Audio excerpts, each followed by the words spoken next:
I'll just wait for the queue. Yeah, Wait for the I'm trying to think of a good way to start either. How about giving your blessing to my son, the one true anime goddess? Oh, 2018 best girl, my son. So we pray to you to bless this car so that it may get great lap times and bless all further gacha rolls in future so that we may adorn it in your decals. Amen.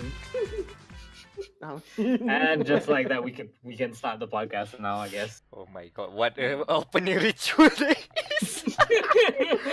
Welcome, ladies and gentlemen, listeners to Dia.log, the Game Matters podcast. Episode 26 is underway right now. Probably that is a one-off of one of the many opening rituals that we have done so far. There's still many to come. Probably. Okay. So let's introduce the panel. We should have the regular four here for this episode. We have one Amirul Wam. Say hello. Hello, hello. Next. I stole that from someone. Who did I steal that from? And next we have Danial. Say hello. Hello. And also we have Anan. Say hello. What up? And I am Amirul Mekronos Ashraf. And we have some things to talk about. That is video games. Video games. Oh boy. Apparently last week was the busiest month, no, the busiest week for video games in 2019, at least so far. I feel like every week that we don't do a podcast is the busiest week for video games. That's the best part. Yeah, pretty much. And the best part of it is, of all of it, is that I think what are the games here? Let me recall. Okay, there was Metro Exodus, there's Crackdown 3, there's technically Anthem released that time. And one of the many times Anthem released, it was that time, yes. Yeah. Jump Force. There's one more. I think there's one more. It should be 5. I cannot recall.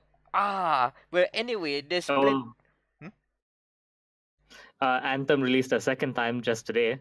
Yeah, technically Anthem released twice before we could record another podcast episode. So yeah, it's a busy week. Fortunately, we won't be talking any of those games that being released right now. Because we are broke as shit. Nope. Yep, unfortunately, no. So let's talk about some games that we actually played and seen the past few weeks. The past 2 weeks, basically. So let me just run through the usual looter shooter adventures that I have been taking on this year. We're moving to the Division 2. Yeah, we doing that. The Division 2.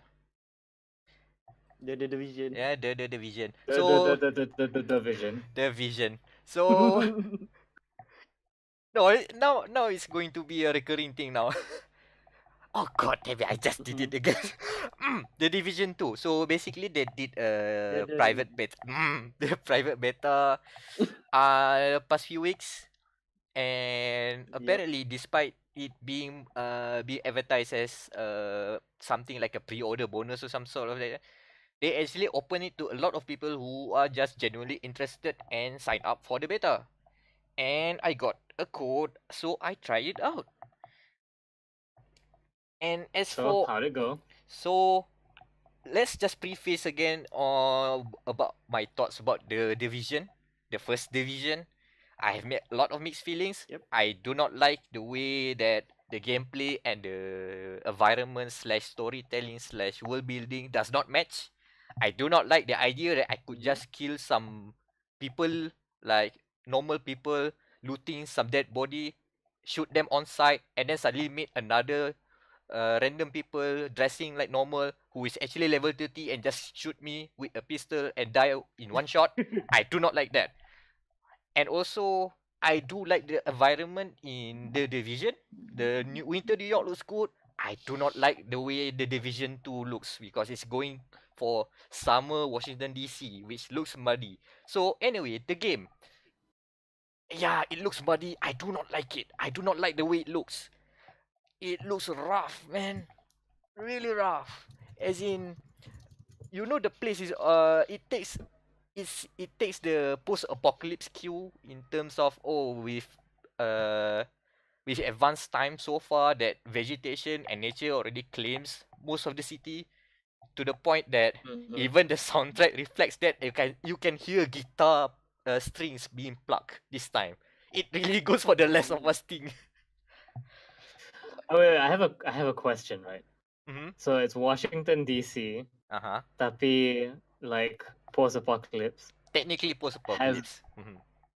Has the White House been overtaken by Michelle Obama's Rose Garden? If you pretend Michelle Obama's Rose Garden as part of the vision setup, I think there's plenty of stuff to look around.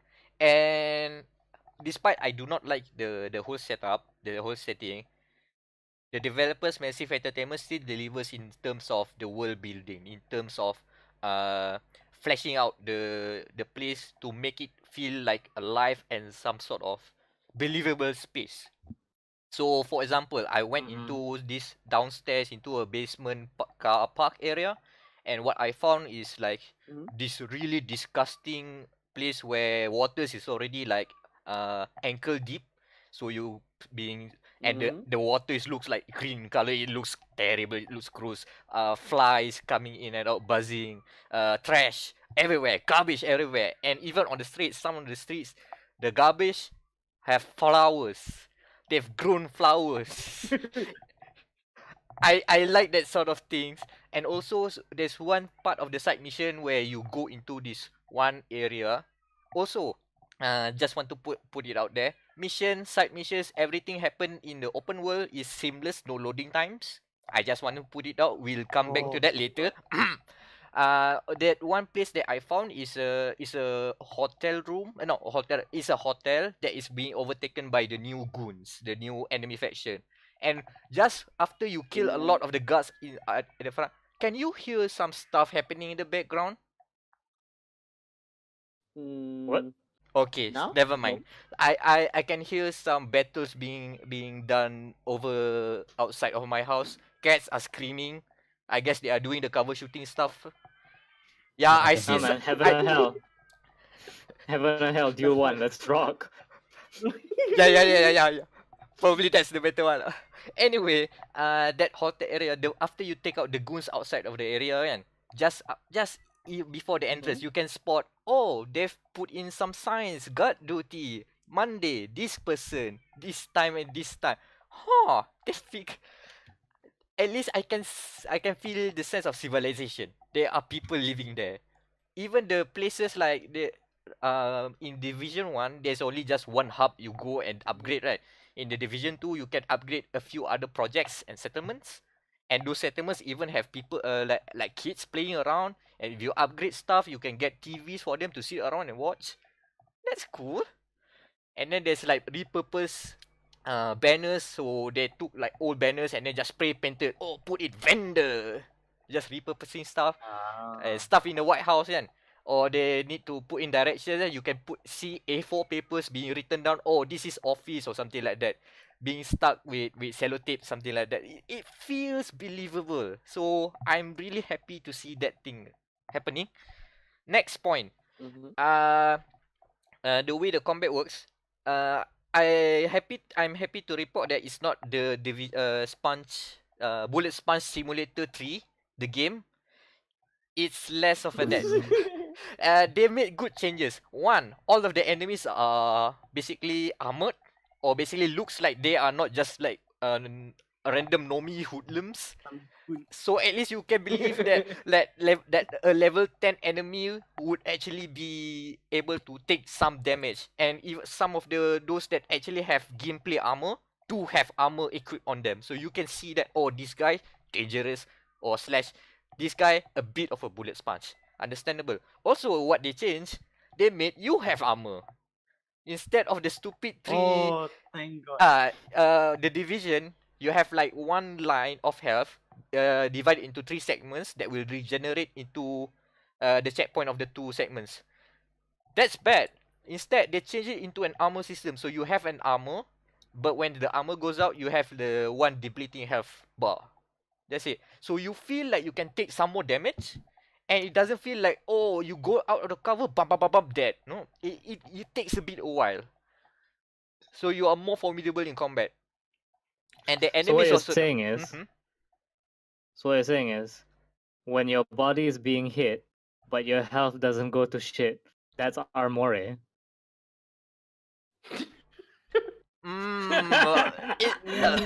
Quite a stretch, but I'll take it. Ya, mi amor. What else? The skill stuff. Okay, I lamented that the skills are basically like what you say, non how you say, generic, not generic. It's non-essential. It's basically nothing. This time they changed the way the skills works. This time you pick one skill, but then that one skill is basically you can augment them. So we'll say, for one example, you can have a drone, but you can have the drone go and drop health, or you can have the drone be your hovering mini turret. So you have that sort of flexibility. Or you can put a real turret and have it lob artillery, because why not? Or you can have it drop like a normal machine gun, like firepower. So that's I'm not saying it's good change, but I think it's acceptable. I still feel the skills are not as good. There's a lot of change in the dark zone, but I didn't touch the dark zone. The mission stuff is still great as ever. They made, even though you know the loop of the the missions, you go inside one building, you there's fights, break, fights, break, fights, boss fight, break, and then you loop around. It's still that similar loop, but they've made some you say, they throw a bit of a curveball here and there lah. There's one moment where you have to open a door that is being locked, and you have a machine gun, not machine gun, a mounted turret around there. You have to you have to defend the area while someone in your team shoot the door with the turret. I think it is okay. And there's a bit in the end game stuff they did, or they showed case as well. So after you completed all the content, the main story content in the private beta, they unlock you 3 specialized end game characters with specializations, they call it. So basically you have a super weapon, signature weapon.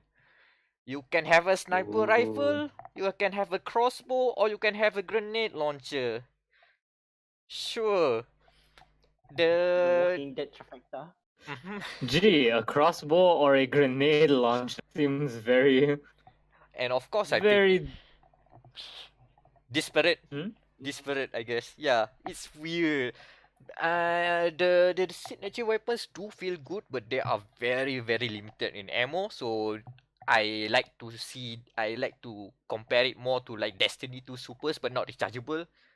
Because I think the end game, but I don't see a lot of, I don't get ammo drops for the signature weapon. So when you run out, you run out. The end game though, the way they are doing it is that I think it should be a plot twist, but I think it's already they have already advertised it a lot.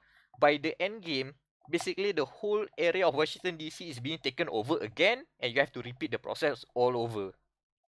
It seems a bit shitty, but the way it frames that, oh, there's a backstable faction within us.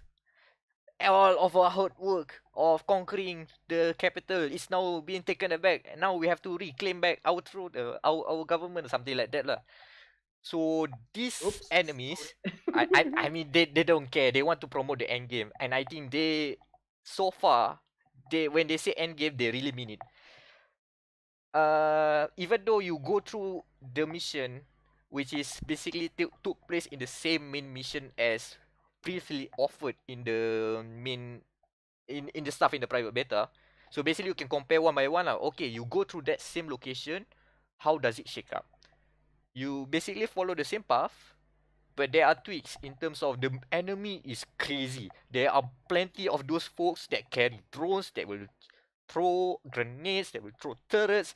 There is like what you call it, mini tanks, not mini tanks, like how do you say, okay, imagine Wally, but one person tall and have miniguns. I do not know the correct military term of it, but that's the thing that you fight. So those it's a bit more, what you say, it's a bit different, like it's a bit of a shake up, and you have to play even more carefully. You need to know how you see. You need to have your build all settled. So it looks promising. Aside from the setting, I still hate the setting because of one thing, textures. Very bad loading. Textures. So when I say muddy, sometimes it's because it isn't loading, so I only see brown. Only brown until it's all loaded up. Oh, all these textures still brown. Now it's brown but with bump mapping. So this my only gripe is that the setting is not grabbing me, but overall I think the Division 2 makes a lot of good changes. I think if you like the Division 2 is a safe grab. It's a safe pick. Maybe not day one, just in case.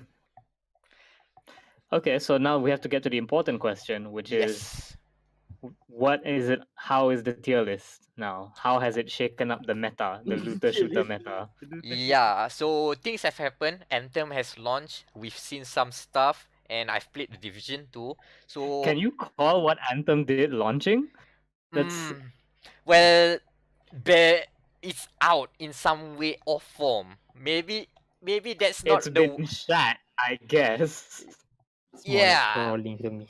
So essentially, I put the Division 2 still in B, but B plus. It's a B plus. It does a lot of things that they should have done, and I think a lot of the stuff that are coming in post patches, they have already set out some stuff. Oh, we're going to have 8-person race. We're going to have a clan system. I think all of those are good stuff. They are making the right decisions.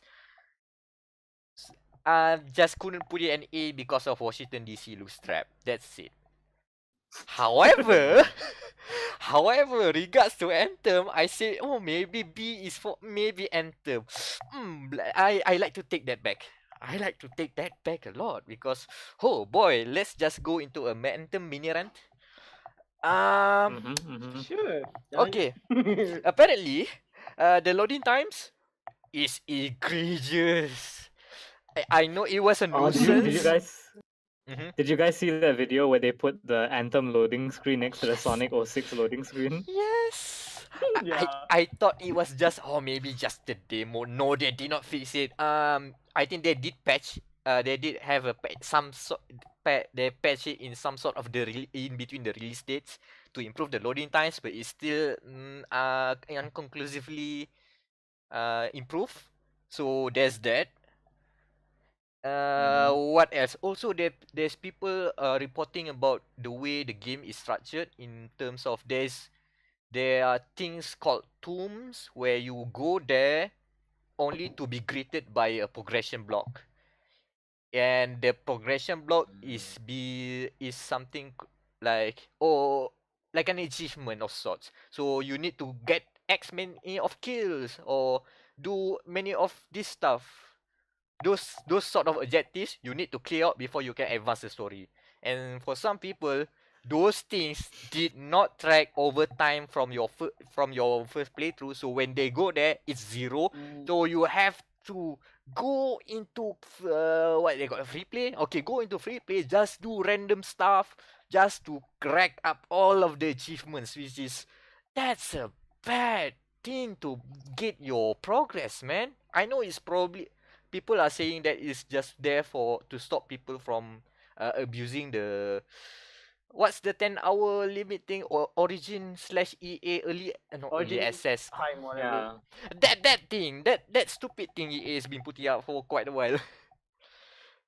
But still, man, that looks bad. And other reports, the loot is very repetitive. It doesn't get any better. and the way they do the no, you should have when you do gear, when you do loot with colors, when you say blue, when you say rare, it should be a rare drop. But apparently, the way Anthem did this is that the higher the level you go, the color will change accordingly. So when you are at the level 30 stuff, then you get to see the purples. Huh? You don't get to see the purples early on. Huh? Oh yeah. Talking about endgame, right? You know that one thing that I said good about Anthem is that the stronghold is a good mission, and I wish that was the par for all of the base missions. Apparently, there are only 3 of the strongholds, and one of them is basically a part of a mission already. So, my God, man, Anthem, what happened? You know, my favorite thing about this Anthem bashing session is that I also have Anthem stuff to bring up in on my docket shit. I'm not gonna bring it up now because it's closely related to my topic, so don't worry about it. But yeah, if in case you haven't had enough of the Anthem salt train, be ready, listener. There's more. I am totally gutted with the way Anthem is released. Man, I still like I will die on a hill for Anthem's combat. 2 combo, man. Combo is good. But the rest of the thing, the rest of the stuff around it, oh my god. So it's shit. Let me just recap the tier list for those who for the audio listeners. S tier, Warframe. A tier, Borderlands. Possibly Borderlands 2, the pre-sequel, and maybe the upcoming Borderlands 3. We'll see. B plus tier, The Division 2. C plus, Gap. D, C class, C tier. D tier, Destiny. And Anthem. Welcome to the D list. D You know, my listed. favorite thing about this is Fallout 76 isn't even on this list. Do you want to come for... Oh god, it is a looter shooter. God damn it. shooter. God damn it. Z-list. Just put it on the Z Z-list. F it is. F list. No, Z. It's that bad. There's one grade that international schools use. I can't remember what it's called, but my brother got it for one of his exams. It's like not attempted or something like that. It's basically like the lecturer couldn't be bothered to mark. Tak ada. Okay, tak ada because I do not come for Fallout 76 because I do not play it. I do not want to play it, and it should not be graded in this list because we have to put more lines to get to the Z. If this were a fighting game, it's the joke character list. Boy. On that note, if you like those games that are on the D and lower list, it's fine. Just know that the game is shit. And if you're fine with it, I'm fine with it. It's okay. Alright. No, you're objectively wrong. The thing is, okay. The thing is, okay. They enjoy it, it's fine. But they say they don't understand why we hate it. Oh That's the thing no. that triggers me the most. Why are you guys saying I like it? I'm like, dude, how many games have you played in your life? That's what We were actually just having this conversation while Meck was gone. We were talking about Jump Force. And Oh no. because Daniel said that some people really enjoy Jump Force, and I said, yeah, I bet these are people who don't play fighting games. No. Because if you've never played a fighting game, I can see how you'd enjoy Jump Force, right? This is the people But that play if Naruto you- games. Yeah. If you have been touched by good fighting games in your life, then chances are you will see Jump Force as a hot steaming pile of garbage, which it is. But at least Dio has his road roller, so that's Kono Dioda. Kono Dioda. That's my one nice thing I have to say about Jump Force for this episode. Even Marvel vs. Capcom even is better. And that's bad. Marvel vs. Capcom Infinite is a good fighting game that looks like shit. That's the problem with it. Also Disney. But speaking of fighting games, Meck, you have an FGC Corner. Mm-hmm. Oh, Apparently something's jiggling. I'd say. Something's a jiggling up. core values. Oh The core boy. values. Okay, remember the first time when Dead or Alive 6 was announced and everyone is saying, oh, they are toning down the sexiness. I think I remembered on the podcast saying that, oh, I'm not so sure about this, man. They've done it in Dead or Alive 5. They said, oh, we're gonna tone it down. But oh boy, look at that 1,000 ringgit worth of DLCs. Most of them are bikinis and something like that. Dead or Alive 6? Of course they are doing that thing, man. You guys got baited, man. Defeated by God the damn. To be Dia. fair, the issue, the current like drama llama with DOA 6 is not the costumes. It's what happened at EVO. And let's talk about EVO Japan 2019. I think what happened about DO6 helped EVO Japan 2019 gets a lot of headlines for the right/wrong reasons, depending on how you look at it. If it's publicity that you are looking, so that means it's totally good. But here's the thing, I do not know where these guys are sitting. So let's just recap what happened. At EVO Japan, there was a promo stream, basically an ad slot lah, where Koei Tecmo was showcasing the Life 6.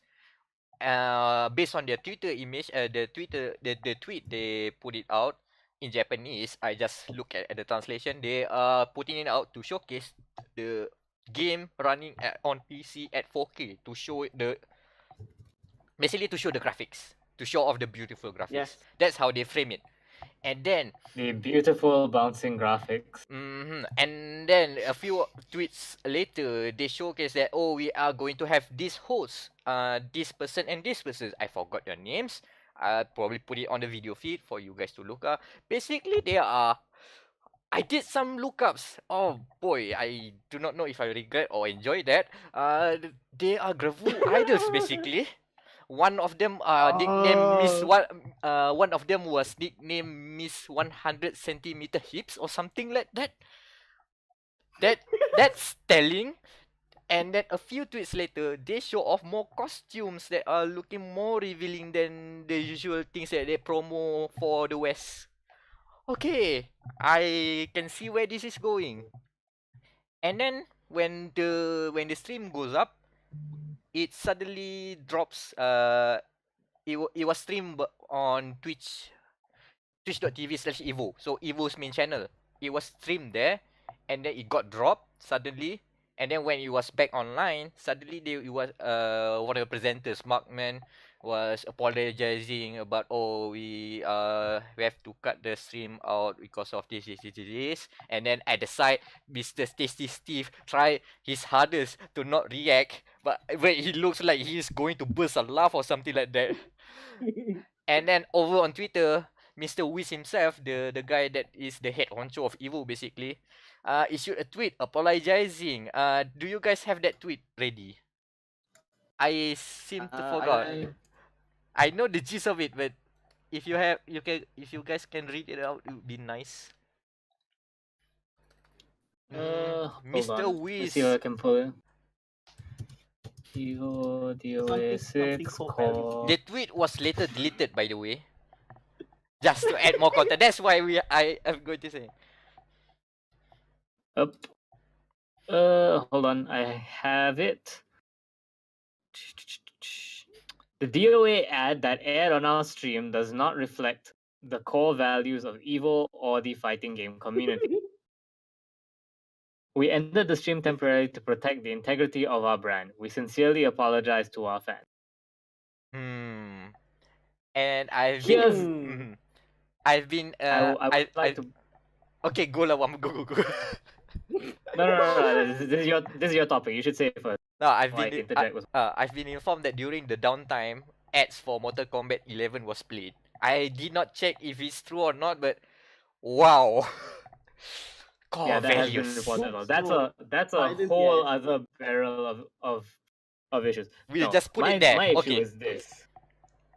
My issue is this, right? When doing any kind of promotional material, right? There are a lot of approval processes you have to go through, right? Like I myself have never had to advertise on, but this is generally what we are taught in broadcasting classes. It's like, yo, standards boards, they are a thing. So this whole thing, chances are, was run by a suit at some point, and who okayed it said, yes, we Yes. approve of this. And then suddenly midstream goes, no, we don't. Quick, abort. What the? Yeah, But it's here's the thing though. The offending bit was someone was using photo mode to like take really creepy shots. yeah. Oh yeah, the photo. And also the host commented on them and commented on them visually and physically. Oh yeah, that That's person, not- that person is the producer. That's Shimbori-san. That's the producer. Oh man, That's the thing, right? ah, That's the thing, right? Like, Come why? Like, was that always his plan? Did he just get too caught up in the moment? Because that's creepy. Like that, I agree. Like, if I saw my staff like acting like a bunch of 10-year-olds on stage on the internet, I'd be like, cut it, cut it, cut it. Like, I don't care what the next ad is. Just, show someone's face being blown off. Just don't let this happen. Like that is, yeah, that's. I don't know enough about what actually happened to say for sure, but I can see where they're coming from, right? yeah, and it's totally if you follow EVO as a brand, they are known to do these sorts of things. Sure, it's the common phrase, we esports now, and that means that they have to clean up their image a bit. And remember the first time EVO was broadcasted on ESPN, halfway through the set, Yeah. I think it was Fudo who was playing Amika, have to do Oh, a the costume butt change. slap. Oh, the butt slap is another thing. That's another thing. But basically, they have to change from the usual default costume, because if you can see Amika's default costume, and you will know why. Yep. So they up to a more modestly clothed costume, same as to players who played Cammy at the time. So she could have like at least skirts on them. I don't think she has pants on the costume for that time. So yeah, That's stupid. That's fucking stupid. Like, okay. Sorry, this is soapbox moment. If you want to have the video game on your program, right? You have the video game on your program. You don't say, but we need to cut this out. If you don't like part of the video game, you don't show the video game. You can't. ESPN can't have their cake and eat it too. Like, that's like I said. It's like not showing. Like, you want to show women's boxing, but you cannot show women getting hit. Like, that doesn't make any sense. That's what women's boxing is. You know? Same thing with Street Fighter. That's what the characters are. If you don't like the characters, don't fucking have them. Then don't show Street Fighter. It's simple as that. But yeah, go on. Sorry. So yeah, basically Guys? EVO is known to do these sort of things. So I'm not surprised that they took the plunge. But in a way that, oh god, you know what? After the stream got cancelled, got technically censored, some people are claiming, it generates a lot of headlines, and I do not like. At first, I do not like. Oh, now we are putting back the stigma of that Elastic is still a loot game for those perverts who play it. Probably, look, it's being censored. Haha. But maybe, just maybe, a lot of the people, the fans, the core fans, should like to say, who liked Dead or Alive and was disappointed about the whole the initial marketing angle of, oh, we are cleaning up stuff like that. Now they have nothing to worry about. Don't worry, those stuffs are still in. There's a toggle in the options menu for softness. You can toggle the softness on and off. Don't worry about it. You still have those things that you want. If you want, you have photo mode, for God's sake. Do what you want. Just don't show it It's on got its stream. own- Come on. Yeah, just don't show it on stream. I do like I can't remember who it was, but someone put out a statement, I think, where it's the most genius PR move ever, by the way, where they said it was like normal Twitch streamers can get in trouble for showing that kind of stuff on their stream, so they don't want to be given special treatment just because they're a company or something like that. And I was like, that's a genius move, PR person. I hope you actually work for this company. Oh, I can't find the tweet anymore though. God damn it! But it was an interesting perspective. Totally bullshit. Like totally like after the fact justification, but it sounds good, which is what a PR person's job is. So good job. And so that is about. Oh, and if you are wondering what happened on the what you say, the censored block, just Google DOA6 core values and you can find all the stream uploaded. It's still not censored on the NicoNico stream, so it's still out there. You can watch it as you like. Probably be a bit creeped out, and maybe you can see the beauty of the game running at 4K, something like that. Oh yeah, probably if you are listening to this, the demo is already done. So that's a Yeah. thing. And then Nosma is there. Yes, bye. My Shiranui from the King of Fighters. Yeah. I hope we get female Terry Bogard too. Yeah, there's one more character Ooh. from King of Fighters 14. If they put female Terry Specifically Bogard, female I'm... Terry Bogard. So Rip Terry Bogard. Female Terry Bogard is the new Terry Bogard. Screw old Terry Bogard. hopefully their like score values align with that decision. So let's move on there. I mean, I have some take. Okay. Yeah, Surprise Anan take. I mean, this kind of exhibition, right? I think sort of normal in Japan events. Oh, it's Just totally. like Yep, at pretty Tokyo much. Auto Salon. That's why Like NicoNico that- didn't that's censor. my choice. They don't care. It's the same thing everywhere else in Japan. So okay, this event we're gonna show some female action. Okay, people clap, people like it. But then the Western people like, oh shit, is this bad for the kids? I'm like, eh. Think of the children. Maybe not the Western players that were at the venue. I think I read some tweets from them and they are all okay. What? Yeah, it is the Japanese audience. So they don't I mean, they should have expected it at least. I mean, they hired. Yeah. Maybe they put a 30-second warning. Yeah, a delay or titty something. warning. There should have been a titty warning. Titty Mhm. warning. Pretty warning. Put I a mean, warning. 30-second delay, and then they can filter out, okay, incoming stream content is not suitable, so we have cut off. So it will not be The displayed. 30-second titty. Could we put a safe forward version of that so we could put it on the thumbnail? 30TT.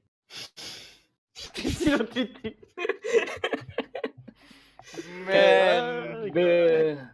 Before we move on to our next topic, can I just quickly hijack the FGC corner for some quick FGC news? Yes, there's plenty to go by. Yeah, just so I really enjoyed Blaze Blue Cross Tag Battle. It was one of my favorite games last year. I think it was on my top 5 list as well. And it was really sad because it stopped getting support, right? It had like its 3 DLC fighter packs, and then after that, and then it stopped. And then the miracle year 2019, we got more support for Blaze Blue Cross Tag Battle. They added Totally Not Ragnar and Emo Boy from Under Night and Teddy from Persona 4. And then they announced a new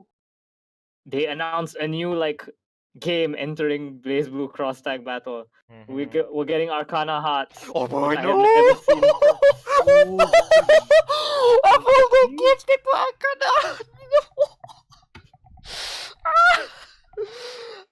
I have no idea what Arcana Hearts is, but I looked it up after the announcement and I was like, holy shit, Oh boy, Arcana Heart. you should hear two friends screaming out loud when Arcana Hearts being installed. I saw the video. notification. I saw the video. God damn it! That's I all I'm going see to say. magical girls and stands, and I think that's a genius idea. I'm just saying. Hmm. They also announced possibly 2 more new games entering, and fingers crossed one of them is a certain Melty Blood. Ah, Oh yes. No more bathroom breaks Uh, gaming.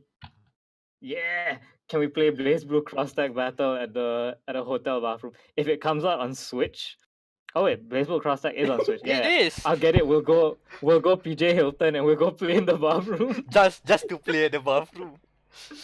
Yeah, just to play in the bathroom. Uh, It'll be great. But yeah, so that's emergency FGC corner. Just so you know, not even the dead can stay dead sometimes. Sometimes you get Arcana Heart dead. But yeah, so that's the FGC corner, I guess, for this week. yep, that concludes it. There's plenty of other announcements on that line, but we have to move on. We have to move on. Quickly jump. So quick jump. Jump. I guess it's my turn now then. Yep. So into the I've been robot. playing a shit. I've been playing a shit ton of demos for these past 2 weeks because I'm a broke piece of shit. Same. So I played. I guess the first one I should talk about is Daemon X Machina because that got a demo last week. I was legit in uni connecting my Switch to my phone as a hotspot, trying to download the Daemon X Machina demo so I could play in class. So again, I don't mean to shit on Anthem, right? But if you remember, I brought up my experiences with Anthem last episode. Cliff Notes was I played it for 5 minutes. They wouldn't let me pick my robot. They wouldn't even let me color my robot.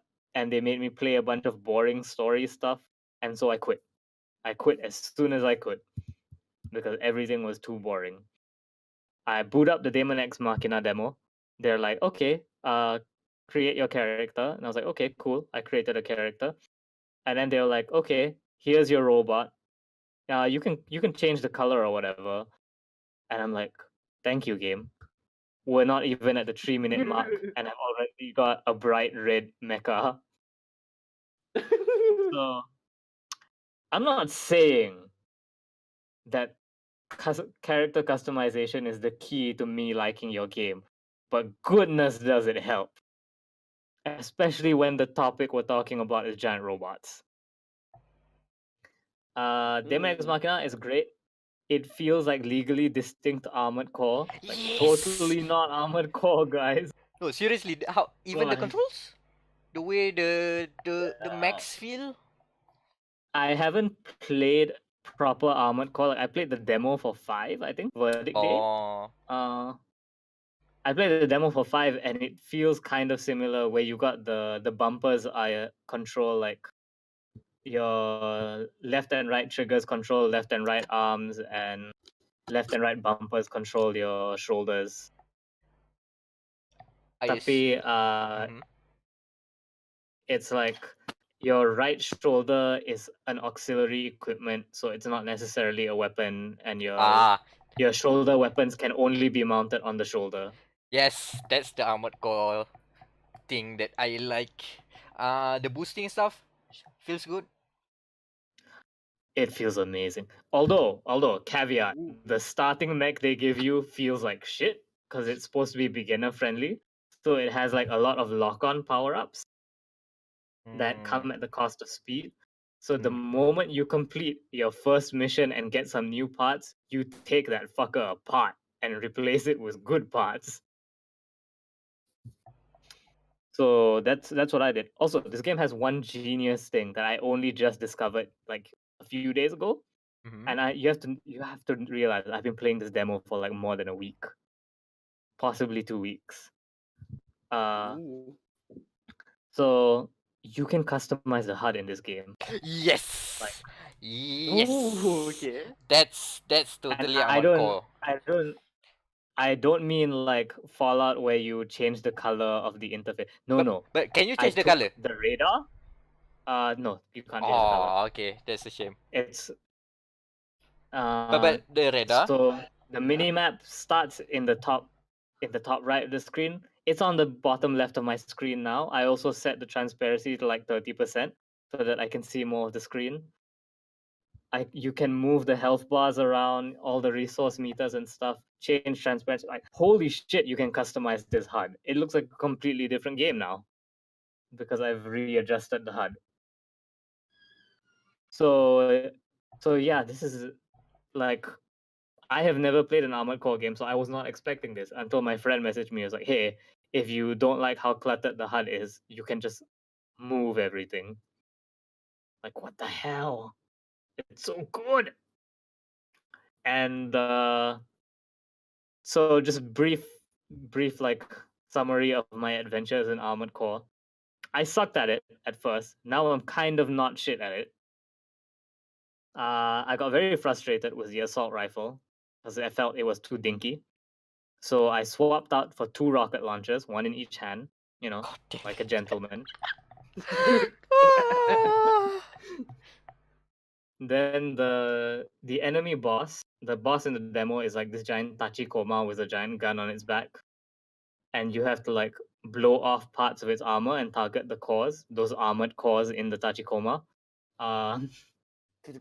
And so I kept firing my rockets and missiles at it, and it just wouldn't hit the thing. Like it took so long. I think it probably took like 15 minutes or something to clear the mission, right? Then I went on the forums and they were like, "Hey, there's this handgun. You should equip this handgun." It's they said like it's pretty good at close range, and I was like, "Okay." So I managed to get one. The weapons are random drops, by the way, so good luck. Your mileage may vary. But so I get the handgun, right? Okay. I'm gonna tell you this now. The handgun is the most fucking disgusting weapon in this game.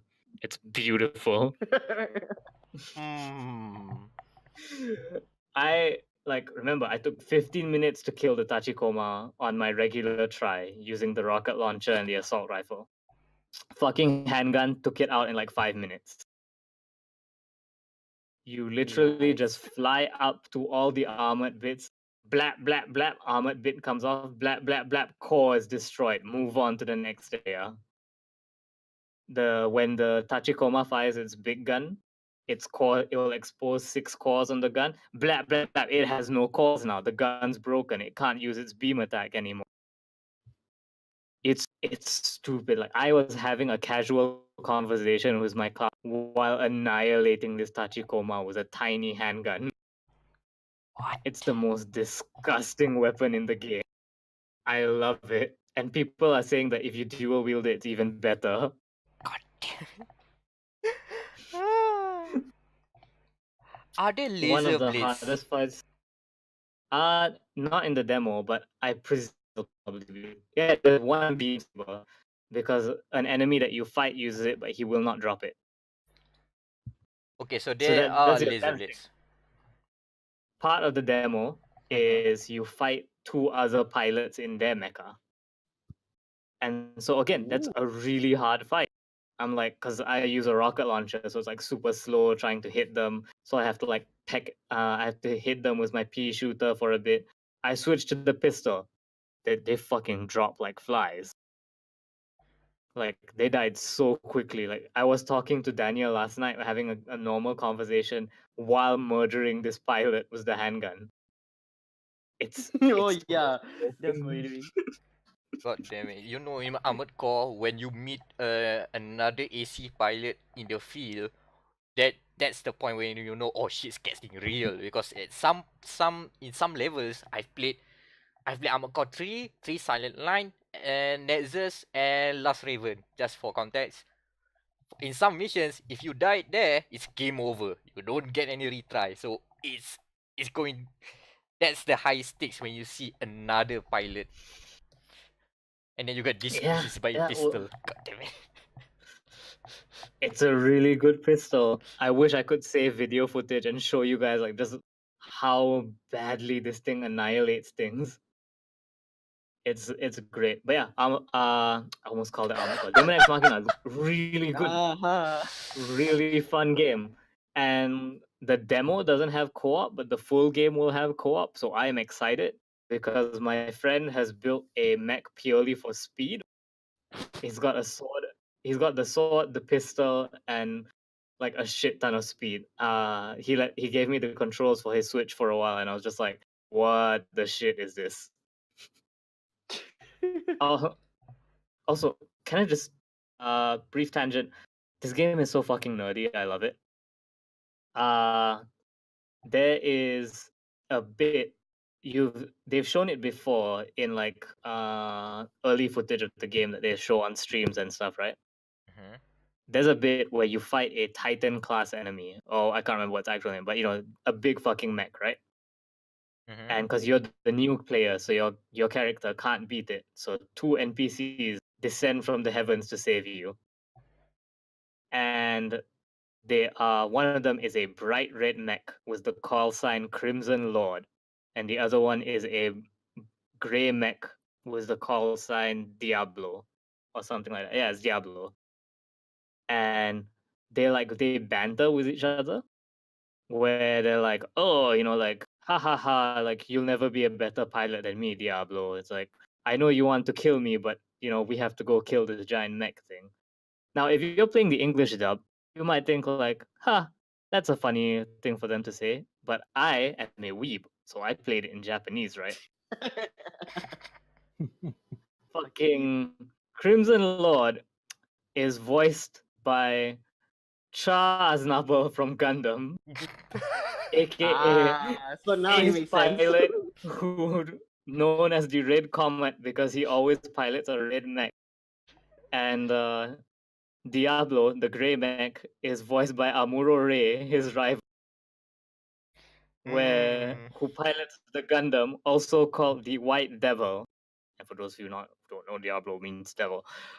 So yeah, Nudge, nudge, wink, wink. it's nudge, nudge, wink, wink, Gundam Easter egg. Should we play the dub Japanese version, please? Play the Japanese version because Cha has a very distinct voice. Like I had to double check on the forums to make sure I wasn't hallucinating it. But so yeah, they got the fucking Gundam voice actors to be in this game. I hope they appear more than once. Like, I don't want them to be important to the plot. I just want them to just be in the background. Also, I love Japanese naming schemes. Because all the characters have call signs, right? So there's one character whose call sign is Panzer Queen. It's like Panzer Queen, Gun Empress, Falcon. I'm just like, I love you guys so much. And You are yeah, the coolest. these things are also in Armored Core, just in case you guys don't know. The leading Yep. the leading mech, the leading iconic mech that once have it appear in some of the series called Nine Ball is a distinctly red mech, and there's even one spin-off game which is dedicated to beating this mech, which is called Armored Core Ninebreaker.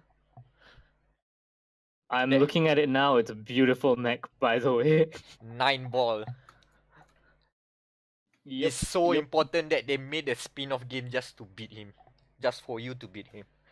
It's the Vincent Valentine of Armored Core. Boy. That's good, man. Hearing that at least Armored Core lives on in some form. I'm just glad we got a good mecha game. There's some like you can eject out of your mech, but I don't know what for. They haven't given me a reason to, other than my mech being destroyed. So, yeah, that's that. Daemon X Machina comes out. I don't think it has a release date yet. I know it just comes out 2019. Still around summer, so basically around August, I guess. I hope so. My friend and I need more co-op games and a co-op mecha game. it would be great. It's got the whole Monster Hunter-y kind of like you take missions that you can repeat infinitely to grind for part formula. So it's a good formula. And I'm not saying it's the game that Anthem's pretending to be, Anthem did but I'm that, just but saying terribly. it wouldn't hurt if Anthem like took a few notes. Just saying. No, Just saying. they took notes, but not the right ones. A lot of the loadings, man. The loadings are terrible. Okay, let us after the devil that is Daemon X Machina, we move on to another devil game. Okay, so if you follow me on Twitter, like you know what I've been playing like the most. I've been fucking playing Devil May Cry, dude. I must say, jumping from Kingdom Hearts to Devil May Cry is oof. That's a thing. Like combat in Devil May Cry feels so good. It's the demo is out, so if you want to play it, you can try it too. They've added more shit from the older demo. There's a new arm you can play, and you can now have the punchline arm, which fires a rocket. Nero throws his arm like a rocket, and it's basically his own route. It also adds this new enemy called the Hell Kaina, which are like the scythe dudes from DMC3. They are legitimately hard, like compared to the bug dudes that you fight. They are they are a lot harder than the bug dudes. But still, they're still slow. You can still like juggle them and shit. They're not Angelos. I just had so much fun with DMC5. Like the first weekend the beta came out, I played so much of it. And they made jump canceling really easy. And proof of this is that I can jump cancel now. I can't jump cancel for shit. And now I can because they've made it more accessible. And that's not a bad thing. I know some people are like, "Oh, this game's for casuals now." No, it's not. This game's for people now. It's for human beings. We can play this game now. Let me enjoy my action game with my gross ningen hand. So, weird Devil May Cry thing that happened though is one day I wake up and I get a notification on Twitter, right? Because I've been following more Devil May Cry social media accounts to try and get a free copy of the game. I'm not ashamed to say that. And I was like, oh look, it's Hideaki Itsuno. He's on Twitter. Like, cool. He's followed by he's not verified, but he's followed by all the Capcom accounts. So I'm like, okay, this must be him, I guess. And then one morning, I wake up with a notification on my phone. It says, Hideaki Itsuno followed you back. And I'm just like, what? Excuse me?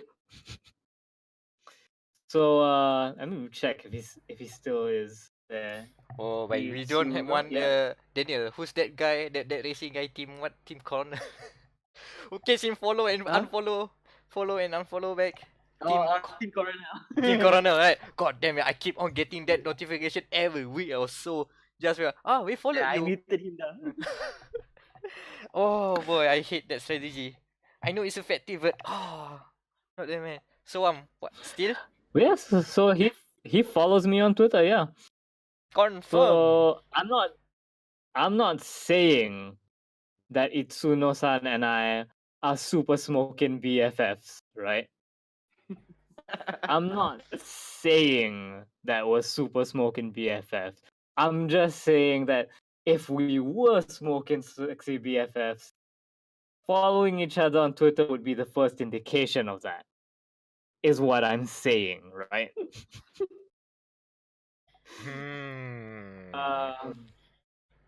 I feel like there's not much more I can say about Devil May Cry that hasn't already. Oh. Holy shit, what was that noise? Whoa. Things happen, but yeah, so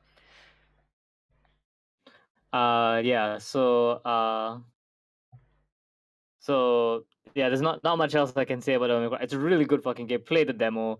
I have spent the entire month of February in agony because it is a whole month that stands between me and Devil May Cry. My friends are literally cracking jokes about how if they want to hang out with me, they have to do it before March 8th because I'm just gonna disappear after then. Mm-hmm. Oh, totally. Uh, Go lock yourself down there. We need to see your review. Exactly. See, with Kingdom Hearts, it was like a chore kind of thing where I was like, I have to finish this. This one, I'm just gonna be like, it's going to happen naturally. I'm just gonna be like, oh, have 3 days passed already since I picked up this controller? Who knew? Now you see Have you guys been following the Devil May Cry news, by the way? Like, there's been a lot of it recently. Mm-hmm. So, what sort of news we are talking about? I've seen a lot of V. He's Like, they interesting. basically made half the game playable for like certain people. Like a bunch of people Oh, were yeah. allowed to play like half the game. Mhm. So there's like a shit ton of stuff out now in the wild. Yeah, V looks really interesting. I don't know if I can adjust to how slow he is though. He's super weird in the way that he's slow and he only attacks with his summons. I'll just address it as the cat and the cat and the hawk. And but still, Yeah. even though you can style with those two animals, with two companions, V has to still go to them, to the enemies, and finish them off. So you still have to move Yeah. around despite being slow and very less mobile compared to Nero and Dante. It's an interesting way of playing. I'm intrigued. Here's the thing, right? He looks super weird to play, but I also played a lot of Lady in DMC4, and she is the weirdest character on that roster. Like, because remember, DMC4 has like a million characters on it, and uh, Lady is like the weirdest out of them because she's more gun heavy compared to every other character who's more sword heavy. So, I'm excited. I'll give V a try.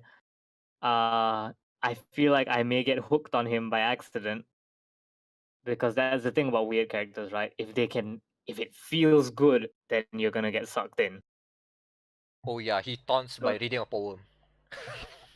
yeah, Yes, he builds meter by taunting. He He's- builds meter by taunting as Oh, well. oh, okay. Even better. Like that's the whole point. That's the whole point. Is I don't know if it's his taunt or if it's one of his moves, but he opens his book, and the longer you keep the book open, the more meter you build. Mm-hmm. Yeah. But if you get hit here, he'll close the book, obviously.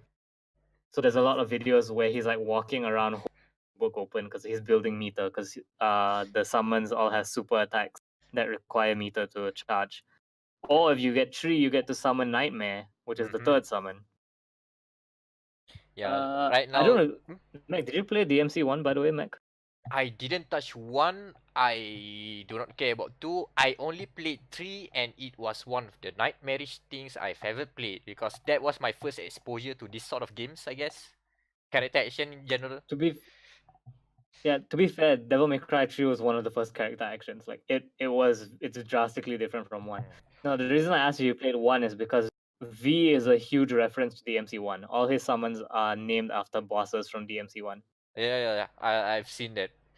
Interesting. Probably plays into the plot or some sort.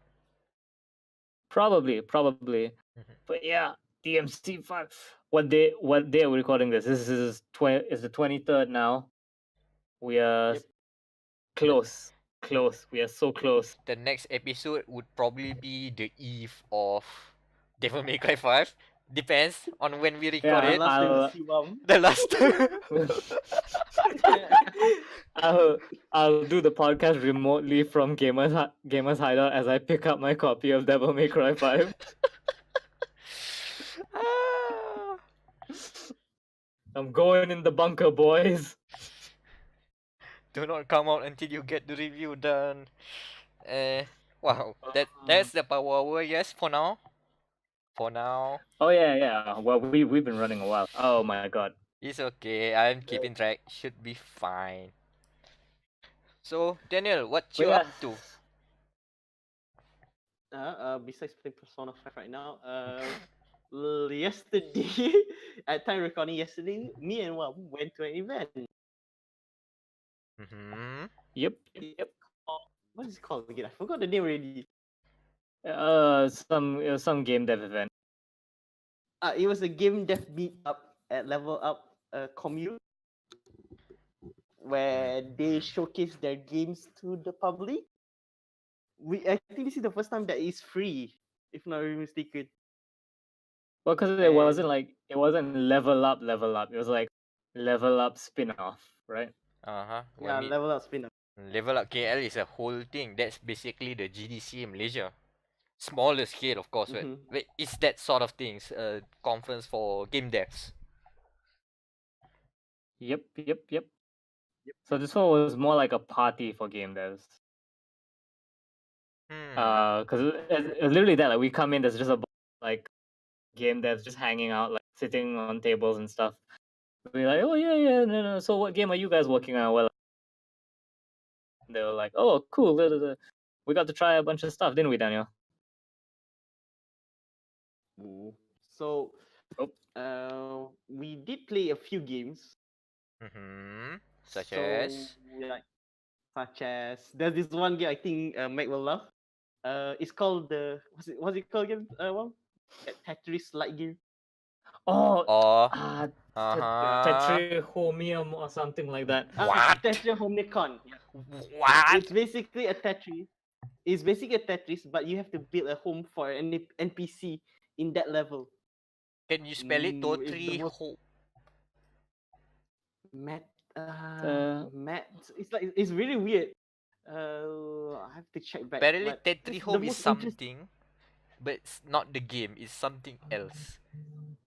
Yeah, it's something else. But this game is really interesting. So it's basically the guy mentioned that he made it for a game jam, and then he's just now deciding to expand on it.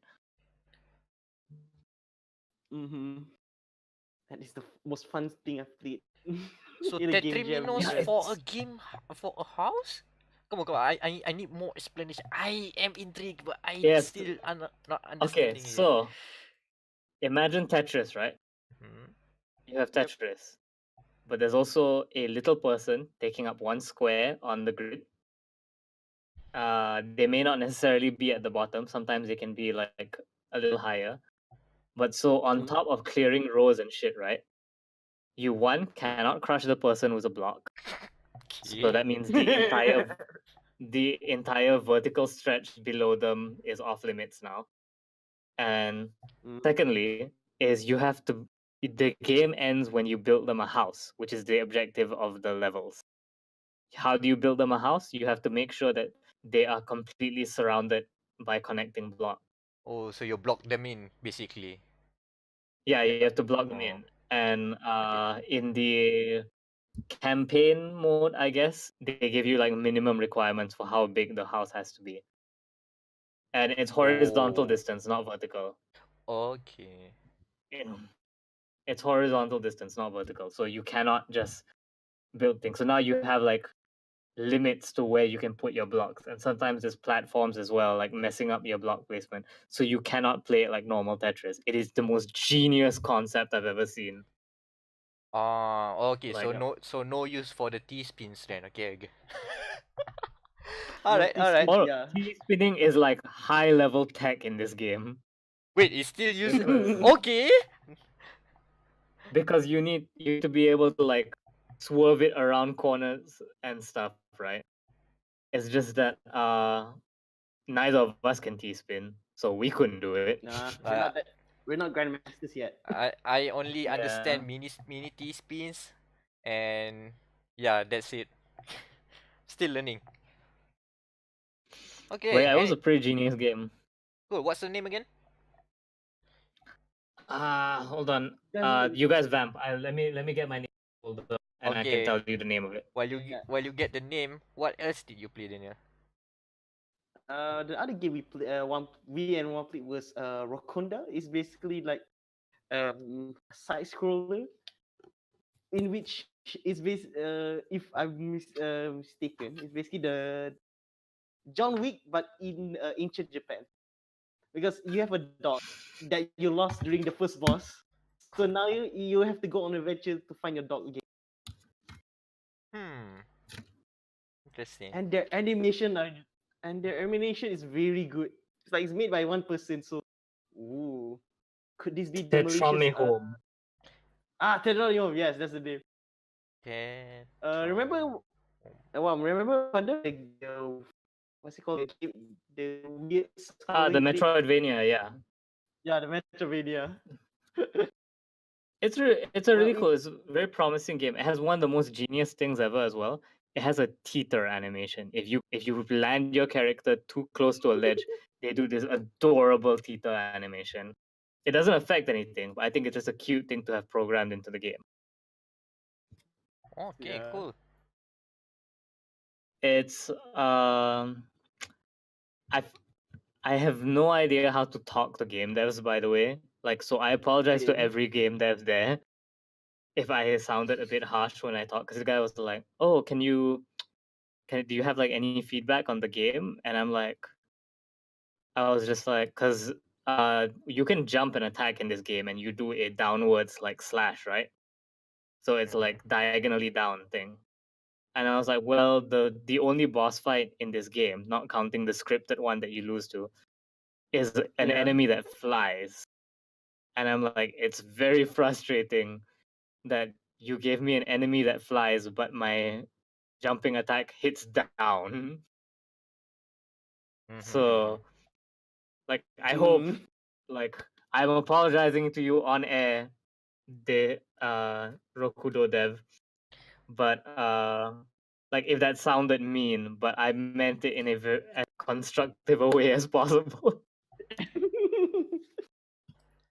I mean, it's But yeah, totally fine because I remembered giving some was asked feedback from another local game dev. I tried to put it normally, like to code it a little bit. He said, "Hey, it's okay, you can just be blunt." Okay, I go with blunt. I think you've heard. Oh. I think you've heard. You were with me with that. It was for the Streamline game. Oh yeah, the Night skating Stream. game that at Vex last year. Night Stream. Yeah, the one that That's the game. Vex. Yeah.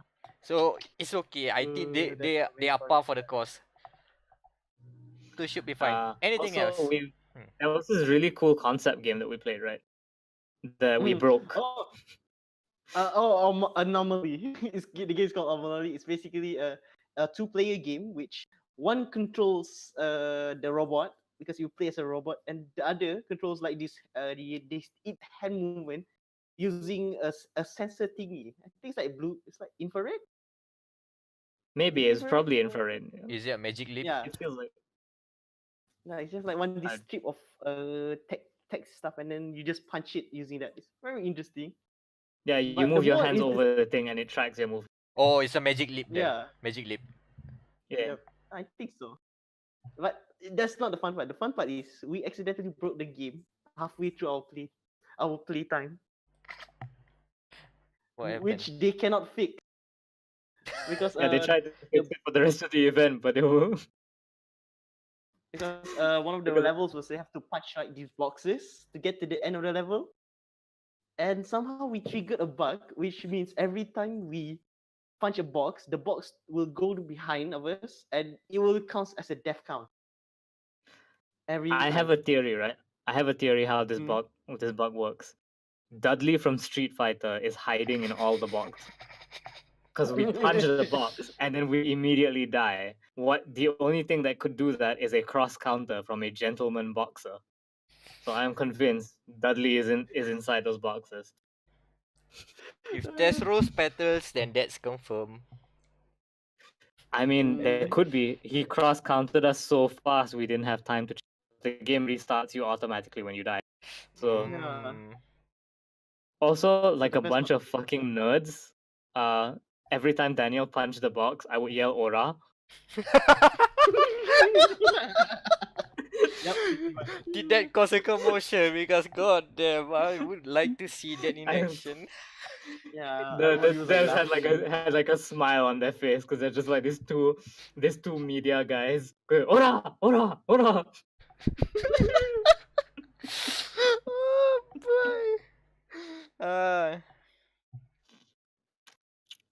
But yeah, Mm, that's yeah, it's good yeah. to I see think that the the dev game scene devs. is doing so well.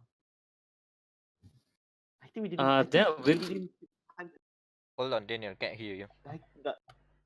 Oh, sorry. I think they didn't have time to fix it because they tried to crunch some numbers into into their like game engine and it still get that bug. So sorry. Hey, I mean it's No, okay. man, No, that's we the found the bug. purpose. That's the purpose of you guys We going got there. fucking bug. Better find it now than when it's going to be released. Break it now. Yeah. They get it polished later. Break it now before it becomes Anthem. Of Fallout 76. Oh man, we are gonna have fun in the news section talking about that.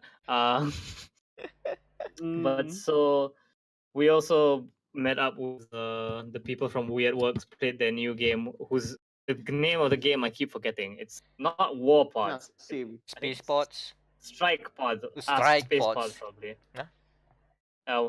Something like that. It's a bullet hell game. Really fun, and I got to make the dev laugh because you can pick 2 characters to play for the demo build that they had there, and I was like, I'm going to make a completely tactical decision and pick the cutest character to play with, and he was like, yes.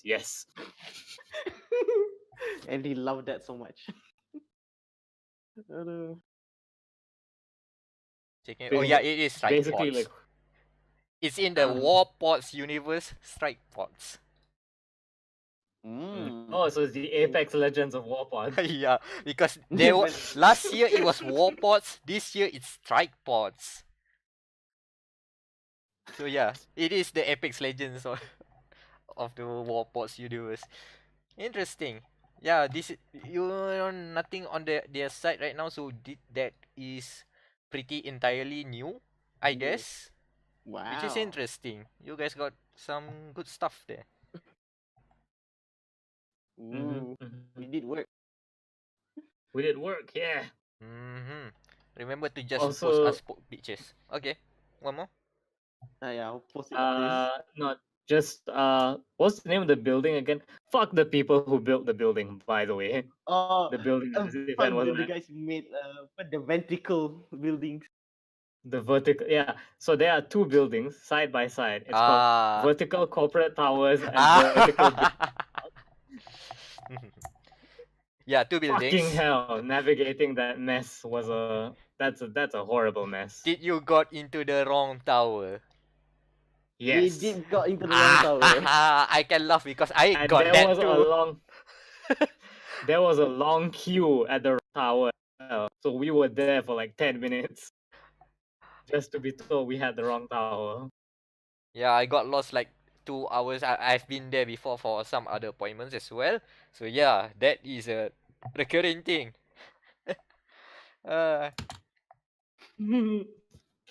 Okay, should we move on or there's anything else? I think it's time for another episode of Dia.cast. Dia.cast.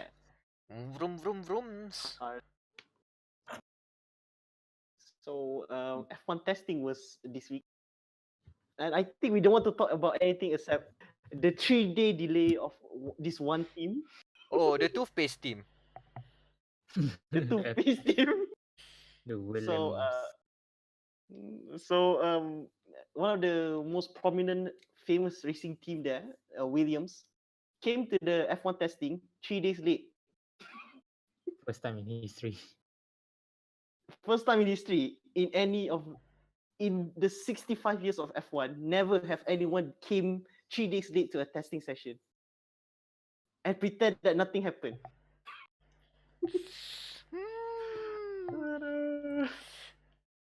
Man, F1, man. There's only 10 teams, and when one is missing, it's not a good look. Not good, and it's like it makes like good and bad press as well. To the point that, wow. No, everyone was clamoring. go Where's ahead, the Williams? Where's Williams? I mean, there are personnel that attended the first and second day, but without the car, they did nothing. There is a car, but that's the show car. That's the show car. That's just the car that you just park next to the garage for pictures. I still don't know why they do that. Like, I think the best way to say is like, imagine one sending an assignment 3 days late. Wait, have you sent an assignment 3 days late? Wow. Only once, but with special like permission because I was out of the country on uni, like for uni reasons. So I sent an assignment like 1 week late. And did everyone ask, right? Wow, why did you send it yet, right? Yeah. Well, no, they knew because I was gone for a week. They were like, "Oh yeah, you were out of the country." Yeah. Okay, now I get what you're trying to get. imagine the reverse. It was reverse, yeah. Nobody knew. God damn, that sounds like a hot dumpster. Oh, it is a dumpster. Well, And it is. I mean, even the car looks like not a dumpster. It looks like a toothpaste model. I still can't believe it. I still can't believe you guys have to look up Williams 2019 F1 car and just Sponsored by Rocket. yeah, just say what your first impressions, because I like the blue hue. The blue hue is nice. The way it is implemented looks terrible, man. Not really. Like toothpaste. Oh, yeah. Really. Oh, well, my thing already judged as well. Their main sponsor is a phone company that makes flip phones. Oh my god. Is that how the cockpit opens? I wish it Sadly, was. no. It's a company that makes flip phones for a living. So that's like that is 2009 stuff. Oh man, back at the grid in a lot of ways. We say it's Williams F1, right? Yeah, Williams Williams F1 2019. Oh, okay, I'm looking at the 2018 one. 2018 looks okay. 2018 one. Oh my. Oh my. See? I told you. Now compare with 2018. 2018 was nice. Yeah. 2018 was nice. 2018 was classy. It was a classy design. Oh, definitely. This one really does look like a smear of toothpaste. Like Colgate's gonna sue at this rate. Colgate's gonna I mean, you say classic, right? Sued by a toothpaste. Yeah. What? Yeah, you say classic. The Martini livery is really the best livery in racing, other than the Gulf. Exactly. Exactly. People say that alcohol is bad for society. I say it makes great like decorations. I mean, Like F1 this likes car- to. Yeah, exactly. It looks good. It looks good. It doesn't look like toothpaste. Yeah, F1 would agree, but until they have to ban alcohol and they have to ban tobacco advertisements. Yep. Oh yeah, there used to be cigarette ads on cars. Isn't there? Marlboro.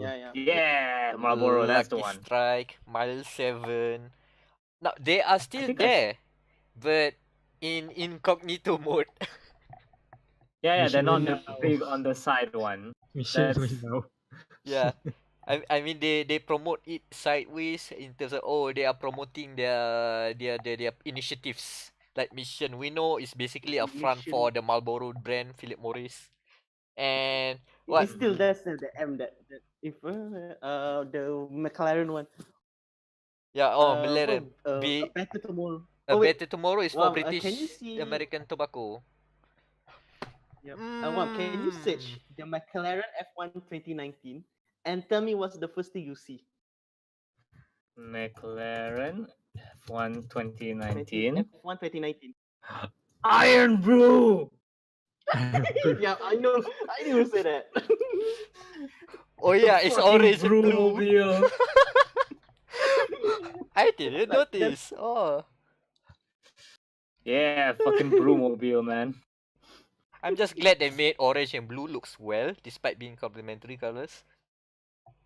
It Yeah, works. because it's the Iron Brew colors.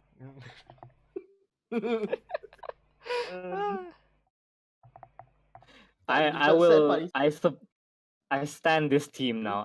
I'm a McLaren stan now again after they got rid of Mika Oh. Hakkinen. Oh boy. Mm. Somewhere Alonso is like yelling, "Why?" Why now? Why only now? Yeah, because they like top the testing like second every day. So I wonder what's the problem with the last drivers if the car is this good. It's because it wasn't blessed by Iron Brew. Yeah. This is even more blessed than ever. Yeah, McLaren's doing well at testing so far, I guess. The Hondas look good. Yeah. Oh yeah, finally. Hashtag Brewest. Brew S. Oh, one of the drivers is an esports driver as well. Lando Norris. This is going to tarnish the image of McLaren for Lando Norris is one of the guys that prefer PUBG over Fortnite. God damn it, Lando. He's that guy. He's that sort of guy. Listen, we just need him to drive the car. It's okay. I mean, at least pretty much. at least he's a character when compared to other F1 drivers who's basically pristine media filtered personnel. Lando has some words to say. If Mika Hakkinen gets in this car, then it'll be the perfect season. He is their ambassador. So I'm not surprised. They will be like during their home race at UK. They will be doing that. Yeah. Okay, so I guess that's die.cast for this week. Yeah, I guess. Dia.cast. Besides me getting a win at Gran Turismo Sport, it's nothing much. That means I'm better than Nico Hulkenberg already. How many races? How many races? According to Gran Turismo, it took me 99 races. So I'm better than Nico Hulkenberg. Okay. Take that. Because Gran Turismo is a FIA official series racing game. So basically, I'm better than Hulkenberg now. Yeah, officially better than Hulkenberg. Suck it, Hulkenberg. I don't even know who you are, but suck it. Poor Nico. I mean, I got for just to rub the shoulder. I got my first win like during the demo days. That was like 3 or 4 races ago. But to be fair, it was a go-kart race, so it was an easy one, I guess. But that's it. I only got one. I think that's the only one, and that was for the demo. All right. But it's still a FIA sanctioned race. Yeah, I can drive go-karts now. Yay! Anan, what do you I'd like have? to wait before we finally close the door on that. I'd like to make a for the thumbnail this week on like the best Nikos. So can we put Yazawa Nico, Silat Master Nico, and Nico and then Hulkenberg. Then Nico Hulkenberg. Yeah, can we have the 3 of them on the Nico. And to wrap that off, NicoNico is the one that the streaming one where the comments just fly off in the the stream, right? Okay, it fits. It totally fits. Core values. Give the first 2 Nico's GT Sport trophies, none for Hulkenberg. Yes. That's a good idea. Okay, yeah, so Anan, go. Apex Legends. Sorry, I've been playing games. Oh, He's playing Apex Legends, I'm pretty sure. Yeah. No, it's not.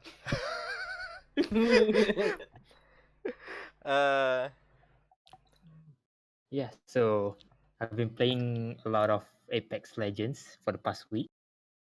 It's how to say this, a very strong contender for Game of the Year, at least in the Battle Royale scene.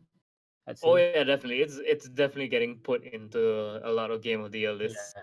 Because it they just came out of nowhere. They're basically taking Titanfall 2 and Titanfall in particular and slap it with a Battle Royale branding, Battle Royale mechanics, instant win. from me at least. Because Titanfall is already a great game. So putting it in Battle Royale with a good balance, character, and then a great map, great everything that I'd say, with a pretty sudden launch. Stealth release. Yeah, stealth release. To Shadow the drop. point where it pretty much, how do we say this? It shadows all other Battle Royale and even Anthem itself. I'd Yes. say. Wait, no. It's There's it's one battle unbeatable now. royale. There's Hold one on. battle Yeah. royale We'll- that we'll has get not there. overshadowed. We'll get there. We'll get there. We'll get there. I have a hard drop for you, Anan, but we'll get there. Almost, yeah. Almost every Battle Royale out there. There's one unbeatable battle royale Battle Royale. about building towers that just cannot be defeated. Okay, so what Anan, what captivates you to Apex right now? What's the big thing that drives you The to big play thing, this ah. game? Pathfinder's butt. No. Not big enough. Okay. Okay, let's say, okay, you play Fortnite and PUBG, right? So those things are basically just shoot, and with Fortnite you add the building mechanics. Okay. With Apex Legends, it adds another layer of mechanics, which is the abilities of the character itself. So it adds another, let's say, a much more high level of how do I word this? A new dimension to Gameplay? the gameplay. A more substantial skill rather than building stuff in Fortnite or just pure yeah, shooting pretty in much. PUBG. Yeah, because it adds another layer of it. Let's say, okay, you watch other streamers like DZ and Shroud. You can really see they utilizing not just the shooting skill and the mobility, but the inherent ability of the character itself to win. So that's like another layer that you need to master. That is really really good, I say. I have no words for it for now. Maybe I'll have a word for it an hour later. Hmm. I'm not exactly No, yeah. How many, Anan, how many games have you played? I So didn't far? count. Probably more than Kalau 50 Zavis already. banyak dah, pretty much banyak dah. More than 30, yeah. Substantial amount. Wow. But I've been to top 3 like 8 times and win once with a bunch of randos. Wow, you already Oh, you only play solo. Okay.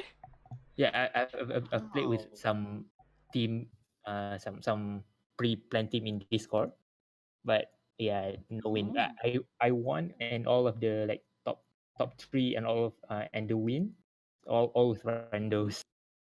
And there's also Wow. and also another one that really attracts me is the ping system. Like I said before, it's really genius. That thing is, like you don't need a mic, just use the ping system is fine. Really great. Like okay, we're going here. This item here. Yeah, that really elevates the playing experience rather than just okay, we need a mic to excel. No, you don't need mic in Apex Legends. Yeah, the It's pure skill. So who do you mean, Anan? I mean Bloodhound. I don't know why. He just clicks with me. Oh yeah, Bloodhound's one whose ult is like everything turns black and white except for targets, right? Yeah. I don't know. I play Lifeline, Pathfinder, Gibraltar, everything. Even though it's basically the same movement and stuff, but I don't know. I can get kills with the Bloodhound. I don't know why. It just clicks with me. What are the questions? I have not the spontaneous type. Prefer questions. Let's see. I'm looking at all the heroes. I still don't know. Bangalore, Pathfinder, and Bloodhound. Bloodhound is the mask one, the Plague Doctor. Yeah, the pyro. Plague Doctor. Yeah, the pyro. Yeah, the pyro. We called them the pyro last episode. Bangalore is the black soldier. I mean black in black skin, not black outfit. Oh my god! I'm scrolling through. I typed out like Apex Legends just to see like all the characters. I found this image of Gibraltar that just says, "I like riding motorcycles and dick," because Or he's canonically gay. Mhm. But So yeah, technically, so And that's totally benar fine, I guess. So it's fine. hashtag berani sebab benar. Malu apa? Oh no, we don't want to use that. We do not. I almost read there. Oh boy, that's Oh, legally no. distinct. It's okay. That is okay. We do not use that other media shit poster number 1 right now. We do not want to use his hashtag. No. material. Yeah, and also So another thing that makes me stick with Apex Legends is the gun sound design. Oh yeah. Solid Oh 10 yeah, out of 10. really It's Destiny level of sound design. Let's say in the guns. Ooh. Like if you shoot the heavy Oh. weapons, you can really hear the solid ping ping ping. It just it's like the sniper in Destiny 2. Also all the heavy weapons. As a Really good. person on a podcast talking about Apex Legends, would you like to bitch about the Mozambique? I was going to ask about that. How terrible is Mozambique? Okay, Mozambique. Okay, so stock Mozambique. It has 3 bullets per magazine, and for every bullet, every bullet you shoot out 3 pellets. Every pellet deals 15 damage. So you have three bullets and 3 pellets per bullet per shell. So you have effectively only 9 pellets. If you don't let anything, you're pretty much crap. Yeah, it's like the DPS is really low, I'd say. But people shit on Mozambique, but I've gotten killed several times already. It's good for like when you land and you don't have any other weapons. That one is good. But once people already getting their armors, their shield, okay, that thing you can just throw it out. So, You better off so with it's the Tayamum gun. Yeah. okay. We land. Shit, I don't have any weapons. What do I have on behind my eyes? Okay, I'll take it. It's fine. Keadaan It's darurat. good enough. Yeah, it's good enough. In worst Good case enough for early scenario. game. Yeah, worst case scenario then. There's the Mozambique and Is it sorry? No, is it a pistol or a rifle? I can't tell looking at It's the a picture. shotgun pistol. Small pistol Ah. like shotgun. Shotgun. Yeah, shotgun pistol. Only 3 bullets and then 3 pellets per bullet. It's pretty shit, I'd say. So it's the polar opposite of the Trickster, which is the gun from Daemon X Machina. Yeah, basically that. Also, apparently the name derives from the Mozambique drill, 2 to the body, 1 to the head, as a shot pattern. So that's why it has 3 shots. I really thought that it was based on the country Mozambique, which is going to be weird because Mozambique is one of the reddest country because it has a flag on there, and that flag has an AK-47. It has guns on the country, which is weird. How come they named this terrible gun after a country which pride itself with a gun? Isn't it a pirate country? Huh? Isn't No. it a pirate country? It used No, to I have don't think so. socialism. Used to. Ah. I have a friend from Mozambique. Same. They speak. Hold on. They speak Brazilian Portuguese. No, they speak or Portuguese. Portuguese. Alright. Yeah. Not gonna lie, America probably looks at the Mozambique flag and you know they get jealous. But why can't we have a gun on our Mozambique flag? I'm looking. Holy shit! Yeah, that's a gun on a flag. It's a freaking gun, not a hammer and sickle, but with a gun in an A gun and a AK-47. hoe. The 2 things America loves most: guns and hoes.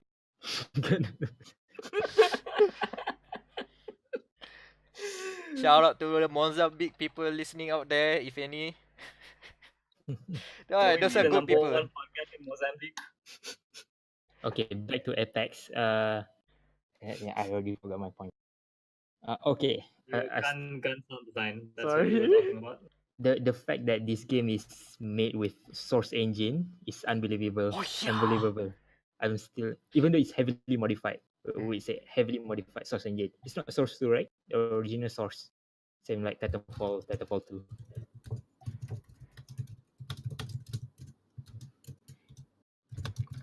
Nice.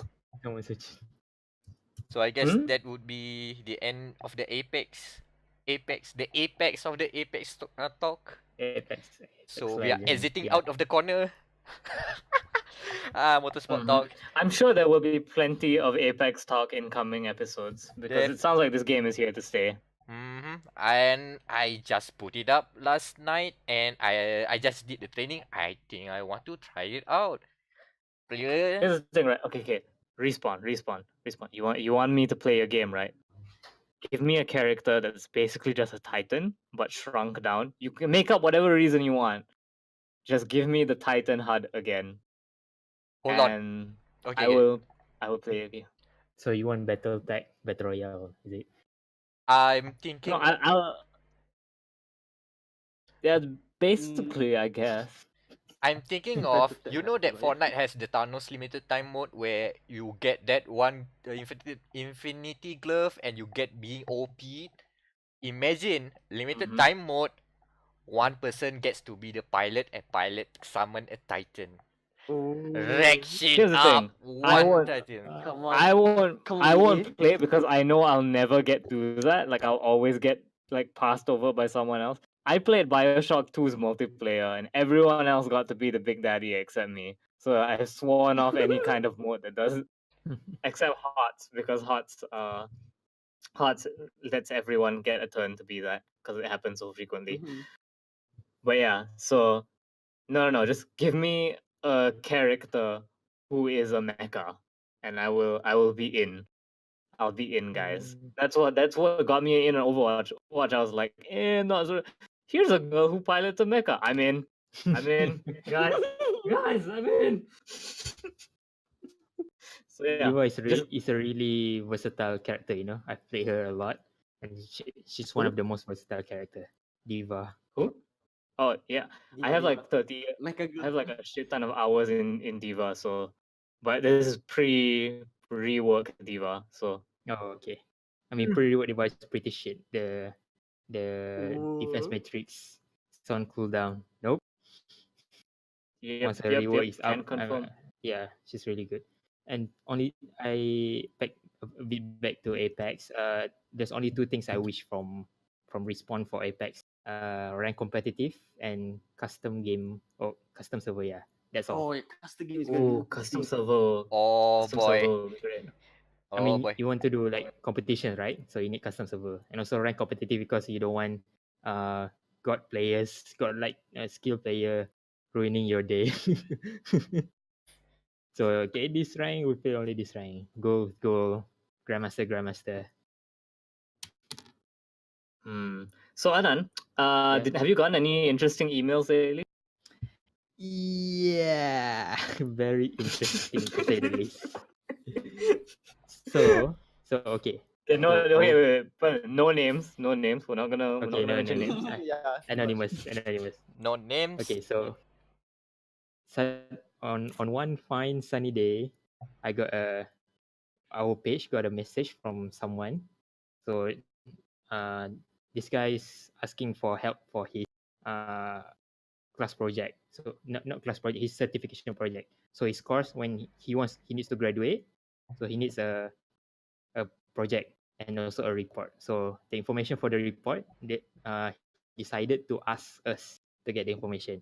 Okay, I'm like, we usually don't do this stuff, but okay, we Yep. may give out some information, especially on this particular field. I can give on my personal capacity rather than under the Gamer Matters, Gamer Malaya group, Gamer Media group.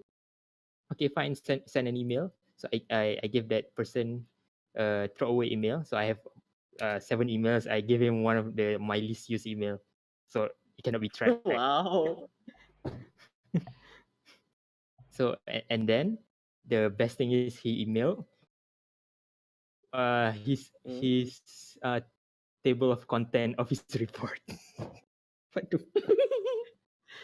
okay, I'll open up the email for now. Okay, and then I'll read it a bit. I should point out that as Anan looked like we got live updates on this story as it developed. Like Daniel and I were at Family Mart, like buying drinks and stuff, and our phones were just buzzing as Anan just kept updating us on this story.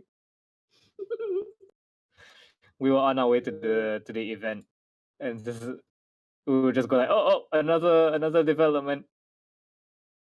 Okay, I found email. Okay. Hi, sir. My name blah blah blah. I'm a student in institute blah blah blah.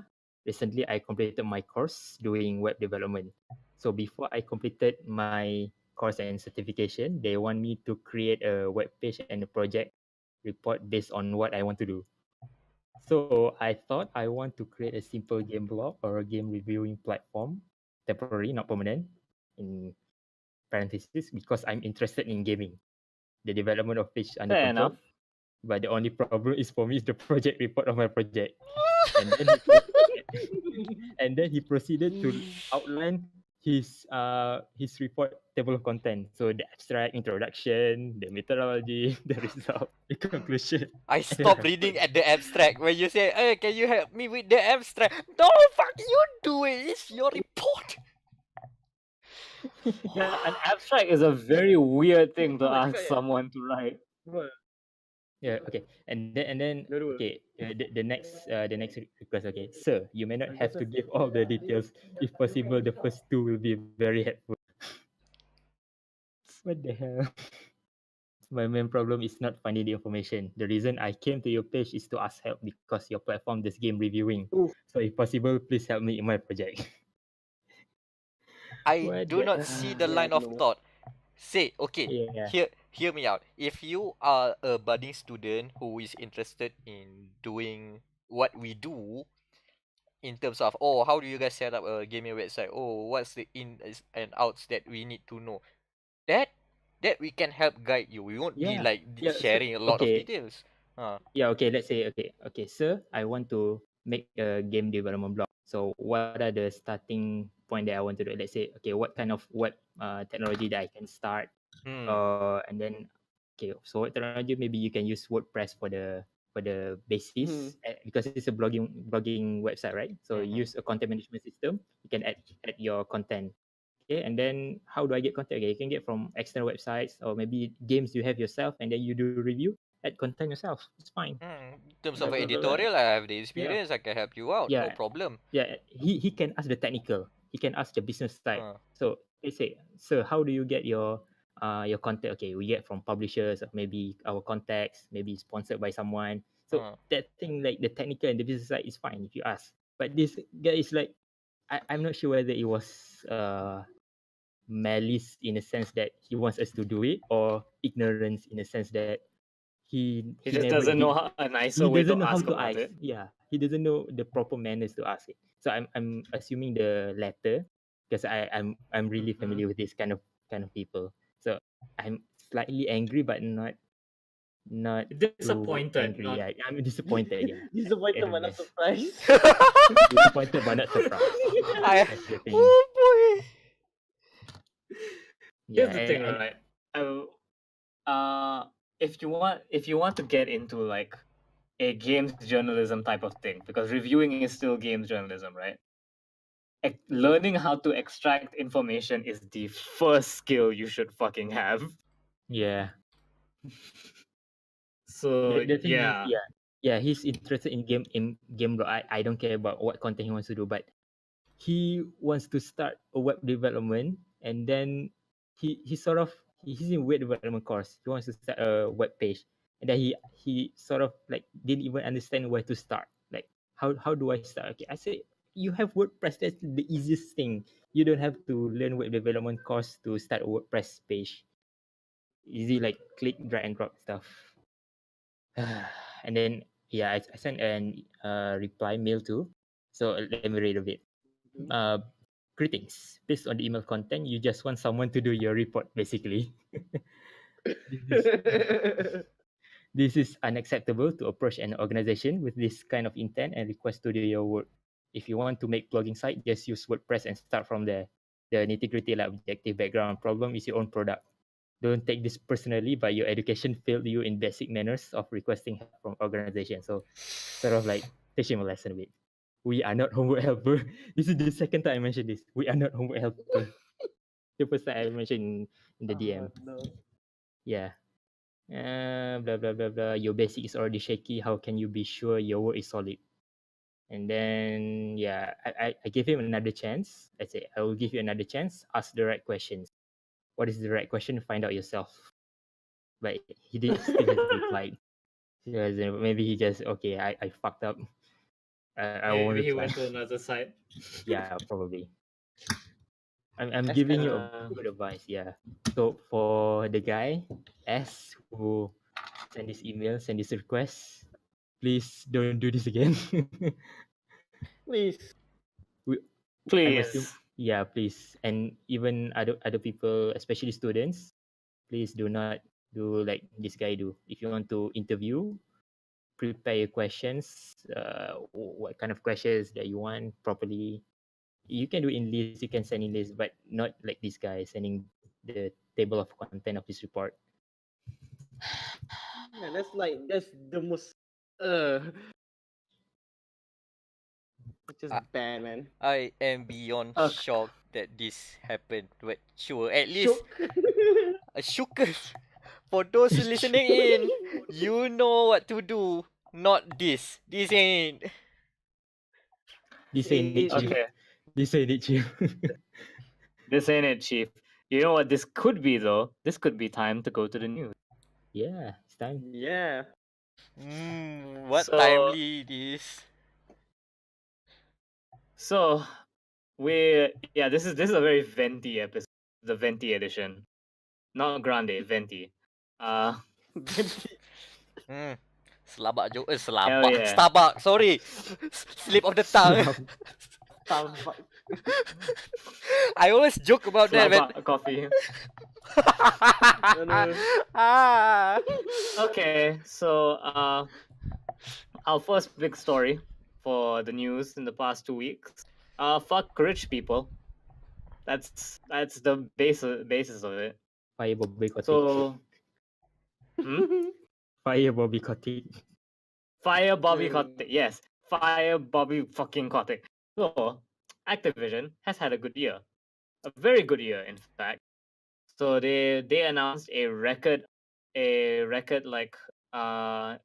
earnings for the year. They've made more money in the past year than they have ever have in the history of the company. And how did they celebrate? By firing 800 employees. Yay. Why? Because capitalism. Because I can't remember the exact statement, but the statement goes along the lines, well, we didn't meet our goal.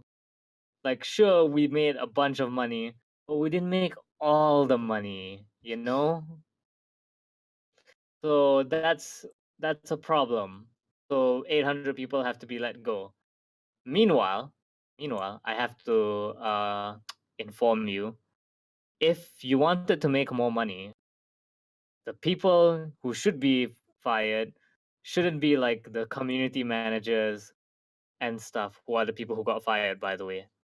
And they got fired in a really shitty way too. They didn't know. They learn from Maybe first other of all, sources. yeah, first of all, don't pay a 15 million USD bonus to a guy just for taking a fucking job. If apparently money is so tight in the endless fountains of Actibliz, maybe we shouldn't be giving $15 million to someone who hasn't even started work yet. Maybe. Yep. He changed his title, not taking the work. He changed from COO to CFO. Oh. Jesus So the- fucking Christ. Why Why? even the new person is internal promotion. So change job Oh, it's title an from intern. O to F. Here's 15 million worth of bonus. Oh no! That's even worse. God. That's God really damn it. Secondly, Bobby fucking Kotick made $28 million in the past year. Like, it was reported that he made 28 million. 28 million. And I have made a chart. It was supposed to go up with an article, may or may not go up, but I'm gonna hand the chart over to Meck to put it as a graphic here, just to show you what Mhm. some staff salaries look like compared to other staff.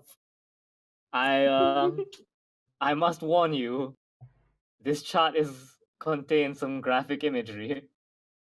I'm gonna put it in. I mean, literally, I'm gonna yeah. put it in the chat now. Hold Oh, yeah, on. it is graphic imagery. Haha, I made a pun. Can I Okay. just say that before we post the graphic, Konami also released their financial report at the same time Activision did, and they made profit. And guess what? They didn't have to fire anyone. Even Konami doesn't do that, and we all shit on Even Konami. Konami. Yeah, and Konami is like Konami. synonymous. Yeah, synonymous with fuck ups. Apparently, pachinko is more merciful than loot boxes. Because the pachinko gods do not require an 800-man sacrifice. What timeline are we in right now? My. Where The the Konami fray is redemption not as timelines. bad as no, they're not redemption yet. Nope. This is just like the finding out that like the one bad guy who wasn't possessed by a demon. He's still the bad guy. He's just not aligned with this particular bad guy. He Is still that pays Steven employees. Merchant? That Steven Merchant punya skit. Are we the baddies? Right? That's not Steven Merchant. That's Mitchell and Webb. Oh, Michelle. Well, okay. That's one spike of a graph. I just like to read it out that community managers, senior artists, senior designers, and producer barely have a. There's barely a presence. There's barely a bar being presented here, while the CEO is like more than 20 million. Yep. For the record, our community manager earns $80,000 a year, in comparison to Bobby Fuckface Kotick, who earned 28 million. And I know this, you may not think this sounds like much, but remember, 1,000,000 is 1,000 thousands. Like, you could have 10 community managers, and they would not make 1/30th of how much Bobby Kotick made. 300 community managers would not make enough money to be on the level of Bobby Kotick. And I made this point before, like the rationale for paying executives a shit ton of money seems to be that like, oh, it's because they allowed good ideas like Overwatch to happen. But every time they make a bad idea, they don't seem to lose any fucking jobs over it.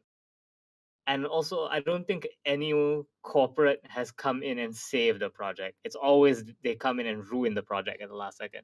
So no, I don't think a bunch of executives should get this much money. And I think the game industry needs to be put in check. We need some unions in work here, because Yeah. there's only two languages that rich people speak, and those are unions and guillotines. And you don't want us to use the second half. So sorry, what's the Historically second? speaking, guillotines. What's it? Can The you thing- spell it? That's the thing that that cleanly chop your head. Oh, Back in the guillotine, French, okay. back Okay, from okay, the okay, French I see. Revolution. Okay. I didn't hear it clearly. Okay, guillotine. So you pronounce The it- original, Yeah. the original union, the guillotine. The revolution. Gamers rise up, gamer revolution. Bring the guillotines out.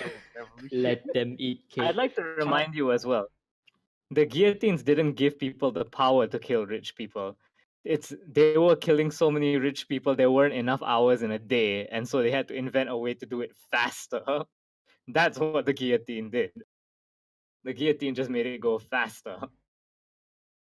But yeah, so fuck Bobby Kotick, fire Bobby Kotick, and I hope those 800 people land on their feet as well, because Arenanet and EA and Firemonkeys have also been firing people because that's what you do to please your investors. Fuck those people.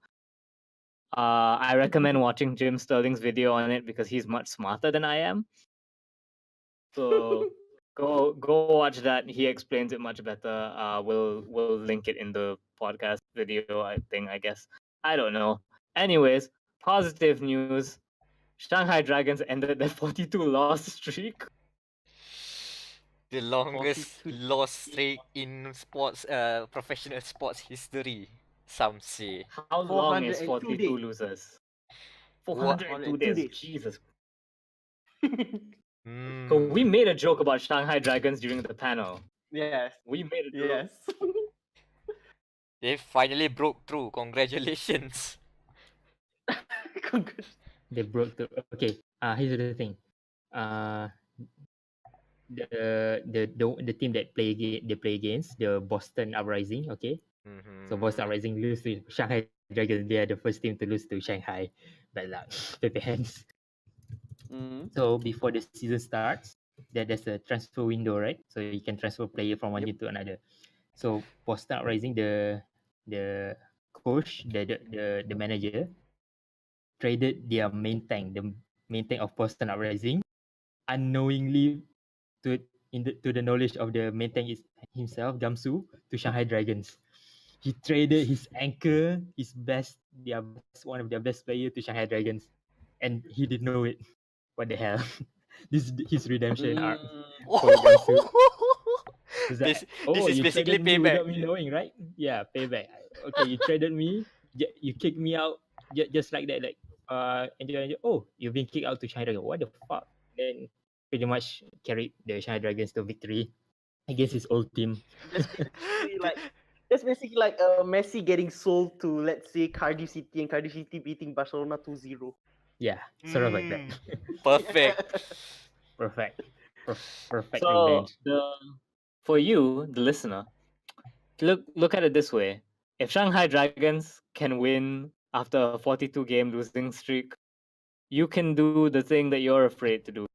Like, just go out there and do it, listener. Go ahead. If Shanghai Dragons can do it, so can you. Granted, the Shanghai Dragons is mostly a lot of them are Korean now, so the Korean power really helps Shanghai Dragon at the very least. Yeah, but still, listening to this yeah, story, you too have Korean power, yeah. and you can do the thing that you. I just let it. Let's just let it there. Be. I love it being ambiguous like that. So moving on. Other news stories: 25 million people played Apex Legends in 1 week. 2 million concurrent players. That's Wow, that's a lot. That's more people than expected of a shadow dropped game, and still, if each of them paid $1, it still wouldn't be Bobby Kotick's salary. Fuck Bobby Kotick. Holy shit, you're right. Oh. God damn. That bad. Yikes. You would need each of them to pay $15 each. That's one loot box. 3 loot boxes, I guess. I don't know. Also, more people have been playing Titanfall 2. I am one of these people. Titanfall 2, solid game. Pick it up if you can. Sales for Apex contracts spiked because some people got confused with Apex Legends. Well, I mean, to be fair, these are Chinese players who still do not have access to Origin and Apex Legends. So they bought it on Steam thinking, oh, this is this game that people are talking about. And even the logo looks sort of similar. I guess this is it. No, you bought a VR game. welp. Well, The Razer Game Store is shutting down. The Razer Phone team has been laid off. Someone cool. No context needed. No context needed, yeah. Again, sucks when people get laid off. Hope they all find new work. And the funniest news story from the week: player banned from Fallout 76 for playing Fallout 76. Reset the clock. Reset the clock. The Well, fuck up that 14 keeps on days. giving. The fuck up that keeps on giving. All this news about Anthem and Bethesda's like, wait, no, they're not talking about us anymore. Quick, Where's ban the one person that likes this game. we still relevant, you know? Oh boy. So Cliff Notes Honest- is Yeah. someone got a bunch of items because they've been playing 900 hours, and Bethesda was like, no, you haven't. Get the fuck off our game. Wait, that's illegal. But wait, there's more. There's more. That's all I know about the story. Nah, What else mean, happened? The meme. Oh, the okay. Fallout Oh. 76 is the personification of. But wait, there's more. Ah. Wait, there's more. Oh boy. And closing the podcast for today, we have one last headline. It is What's that just Nintendo talk. Because we had a Nintendo Direct, didn't we? And we had a shit ton of stuff. We'll save the news that just happened a few days ago for the very end of it. Let's talk about the Direct first. So Apex Legends enjoyed being the best battle royale for a while until it was violently overthrown. I don't know if the numbers overthrew it, but definitely the hype. It was overthrown in hype. Who wants to name this new battle royale that came up to challenge Apex Legends? Oh, it's Tetris 99. It's Tetris 99. It's Tetris 90 fucking 9. 99 players, one Yeah. winner. Let's go, Tetris. Man, We this got a came Tetris out of battle nowhere. royale. And the best Shadow thing, drop. and it, oh boy, this is the month of February where almost 5 games come out simultaneously in a week. Also, the last game that we forgot to mention was Far Cry New Dawn. That's a thing, I guess. Fine, but none of that took the headlines except Nobody cares. Apex Legends, which shadow dropped, and also a battle royale, and then suddenly Tetris 99, which is sort of a battle royale, even though it's not advertised one, but clearly people are seeing the connections. Also, both games are free. I need to add as well. Yeah, both of them are free.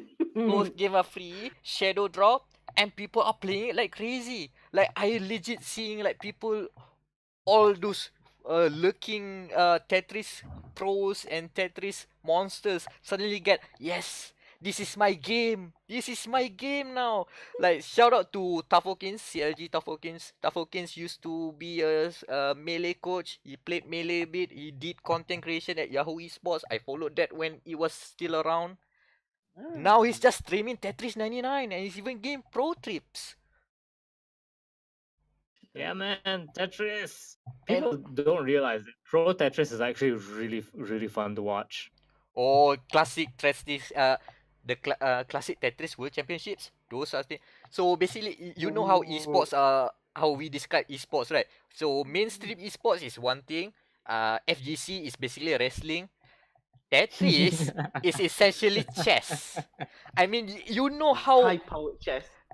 I mean, the even the commentary is so laid back. It's very simple. Just okay, look at the well here. Oh, boom, Tetris for Jeff. Boom, Tetris for Jeff. Boom, Tetris for Jeff. Oh, there's a nice well here. Oh, there's a long draw. Boom, Tetris for Jeff. Boom, Tetris for Jeff. It becomes a meme, and even in Tetris 99, when you get a KO, you see one guy get boom. Man, this is a love letter. Also, Arika is doing develop Tetris 99, which means Arika was the guys that made the Grandmaster Tetris, where at the highest stage of that arcade game, the credits roll and you see nothing. It's basically invisible Tetris, but you still have to do all of the lines. You have to survive until the credits end to get that in the title Grandmaster. God damn, man. I just realized this is the second year in a row where we've had big Tetris news about a new Tetris game. Oh yeah, Tetris is going big. Oh yeah, Tetris effect. Oh yeah, and just one last thing before we move on. My biggest argument that Tetris is better than Apex Legends is that, okay, we both are battle royales, both are released for free, both are shadow drop. But one more thing, on the Twitter handle Titanfall blog, I think it's now called Apex Legends News and stuff. Oh god damn it. There's a tweet saying that, oh, wouldn't it be look good that if you have Apex Legends team shoes kicks. This is just a fan suggestion. Boom. Around 3 days or 4 days around there. Boom. Puma X Tetris October 2019. You got kicks for Tetris before Apex Legends. Let's go. Tetris, man. And you can play with one hand. Yeah. This is true. This is true. So yeah, we got Tetris. Hell yeah. The next thing we got, and okay, I will tell this via story. I was driving to class at 6 in the morning when, as the news from the Nintendo Direct was pouring out, right? So I'm sitting in my car, scrolling through Twitter. I parked my car already. Like, I've reached uni, and it's just that because I reach uni so early that sometimes I just chill in my car for a bit. I see this trailer, and it's this Japanese ass looking game, right? Like very clearly Japanese, kind of cyberpunky, techie kind of stuff. Mhm. I was like, okay, it's these cops fighting aliens, I guess, whatever. Like this looks skippable. And then they do a fucking Sentai pose, like this Kamen Rider ass Yeah. pose. Henshina go baby. And this Henshina go baby. And then they get stands. Like fucking stands appear behind them. We have stand cops now. And and I'm like, oh my god, this game looks amazing. And then so it's funny you should say Henshin Nagogo, because suddenly it's like supervising director Hideki Kamiya. I shit you not. I let out like a squeal of excitement. I was like, yes! Let's go, baby. Kamiya! He's back, baby. Henshin Nagogo!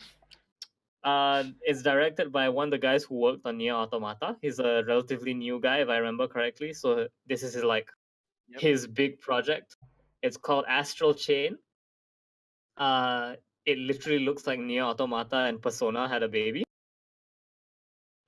We know nothing about it other than stand cops, 2 playable characters. I assume you get to pick which one, a dude and a girl.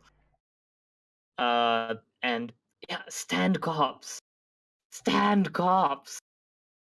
Stand cops. Cybercop the stand the game. Man, And this looks Kamen great. Rider aesthetic. Mm-hmm. Man, you guys. Oh, I'm not sure if you guys were there. Do you guys ever heard of Cybercops? That was a thing. It was a Sentai like show back in the early 90s. I remember that was my time. Cybercops, Deshyonkuro, that was my time. That was my childhood. Too young. Yeah, they look cool. Yeah, the black, red, green, and blue guys. Oh yeah. Also, Fire Emblem 3 Heroes. Anyone here a big Fire Emblem fan? 3 houses. Sorry. I love this one. So, so for the last 3 games of Fire Emblem, we were a mercenary with no memories of the past, a princess with also no memories of the past, and for this game, for the Switch one, we are basically Professor Snape. That's all you need to know. Because we have to take care of the 3 houses, which is basically Gryffindor. What's the yellow one of the Harry Potter? Hufflepuff and Slytherin. It's basically the got same thing. shafted. No, Ravenclaw got shafted. They are too smart for this game. So.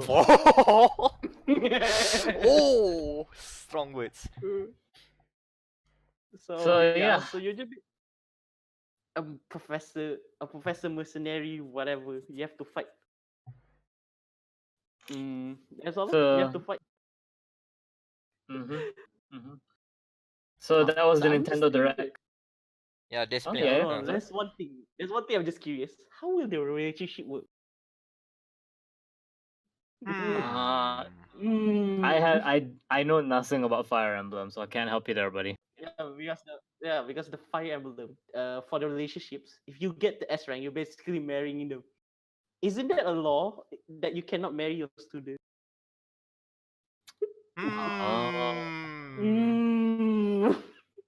And on that note, that is the Nintendo Direct. There should be like 26 other announcements that we skipped over. Oh, Daemon X Machina's demo was announced there as well. So we skipped 25 of Yeah, them. Go we- check gamermatters.com. We have all that covered. Yeah, and now we have some bittersweet.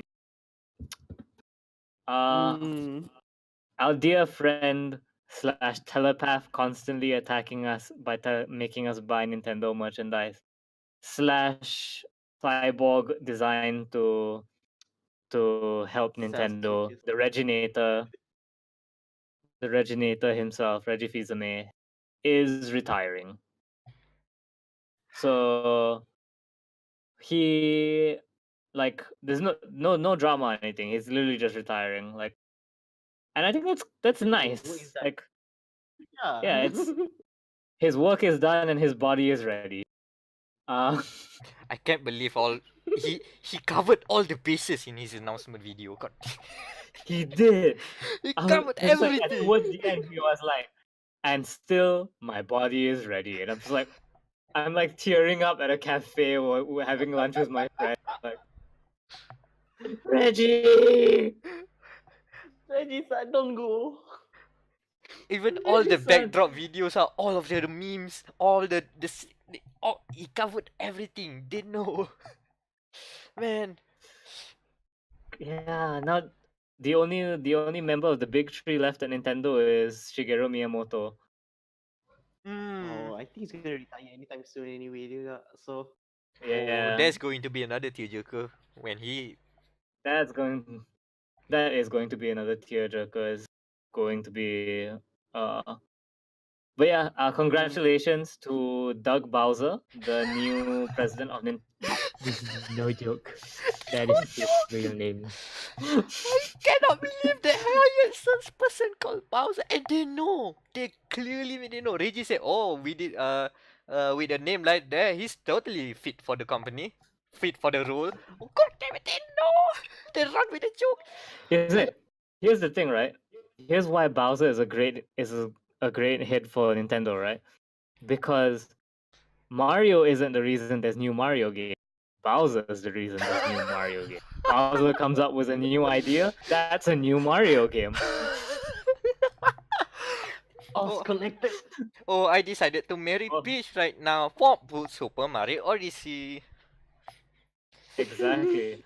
Also, Doug Bowser has a plushie of Link and Mario in his office tied up with wire cable. Exactly. That's the most I genius wonder thing. why. That's He's- genius. His Twitter handle is the true Bowser. I'm not kidding. Oh, The yeah, true he has Bowser. a jersey with the words Bowser on it as well. Even So best of luck. even the selected pictures in the announcement video, there's one basically he's holding up a switch and there's a Bowser picture in the background. An ominous looking Bowser at the background. I'm not saying his stand is Bowser, but I wouldn't be surprised if it was. So yeah, best of luck to Doug Bowser. That is his name, right? I didn't like get it wrong, right? Yep, that is Mr. Bowser himself, Doug Bowser. Best of luck. Please send us Switch games. So for review purposes. And that's a show, I guess. That's this week's episode. Me thinks.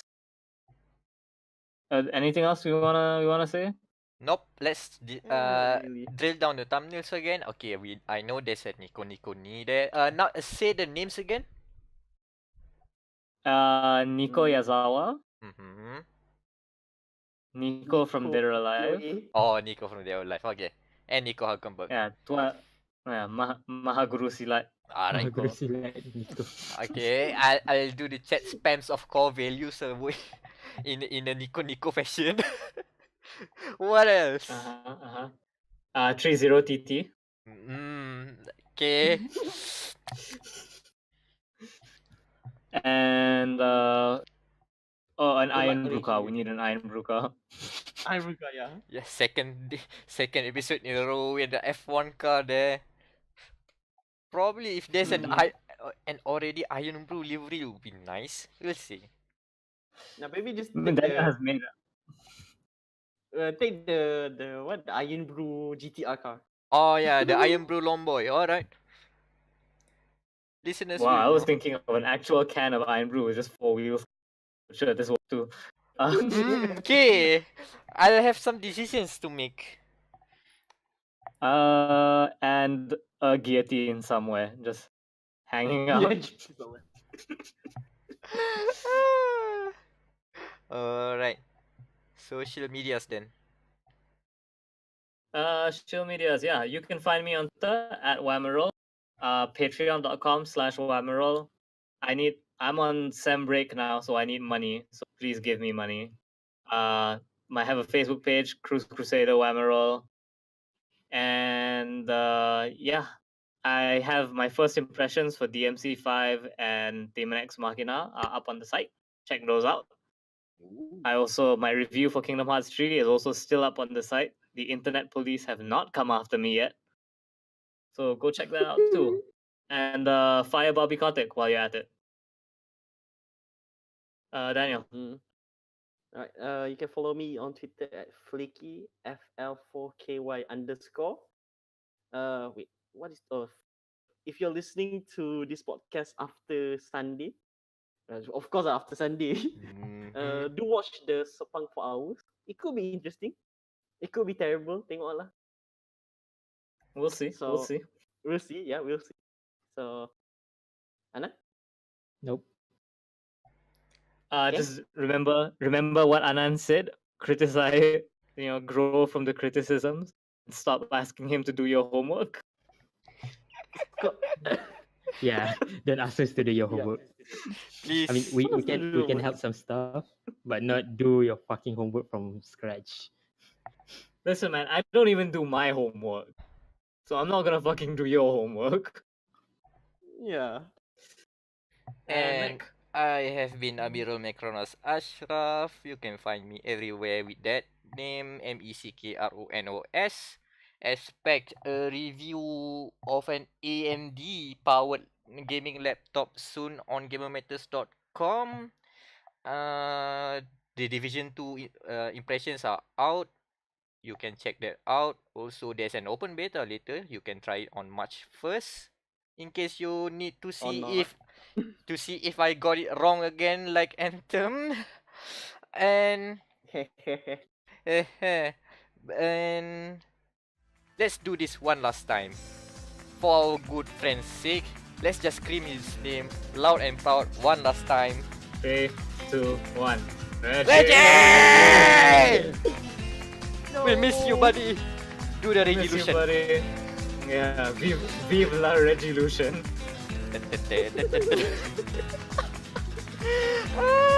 Reggie for president of Wait is already resigned.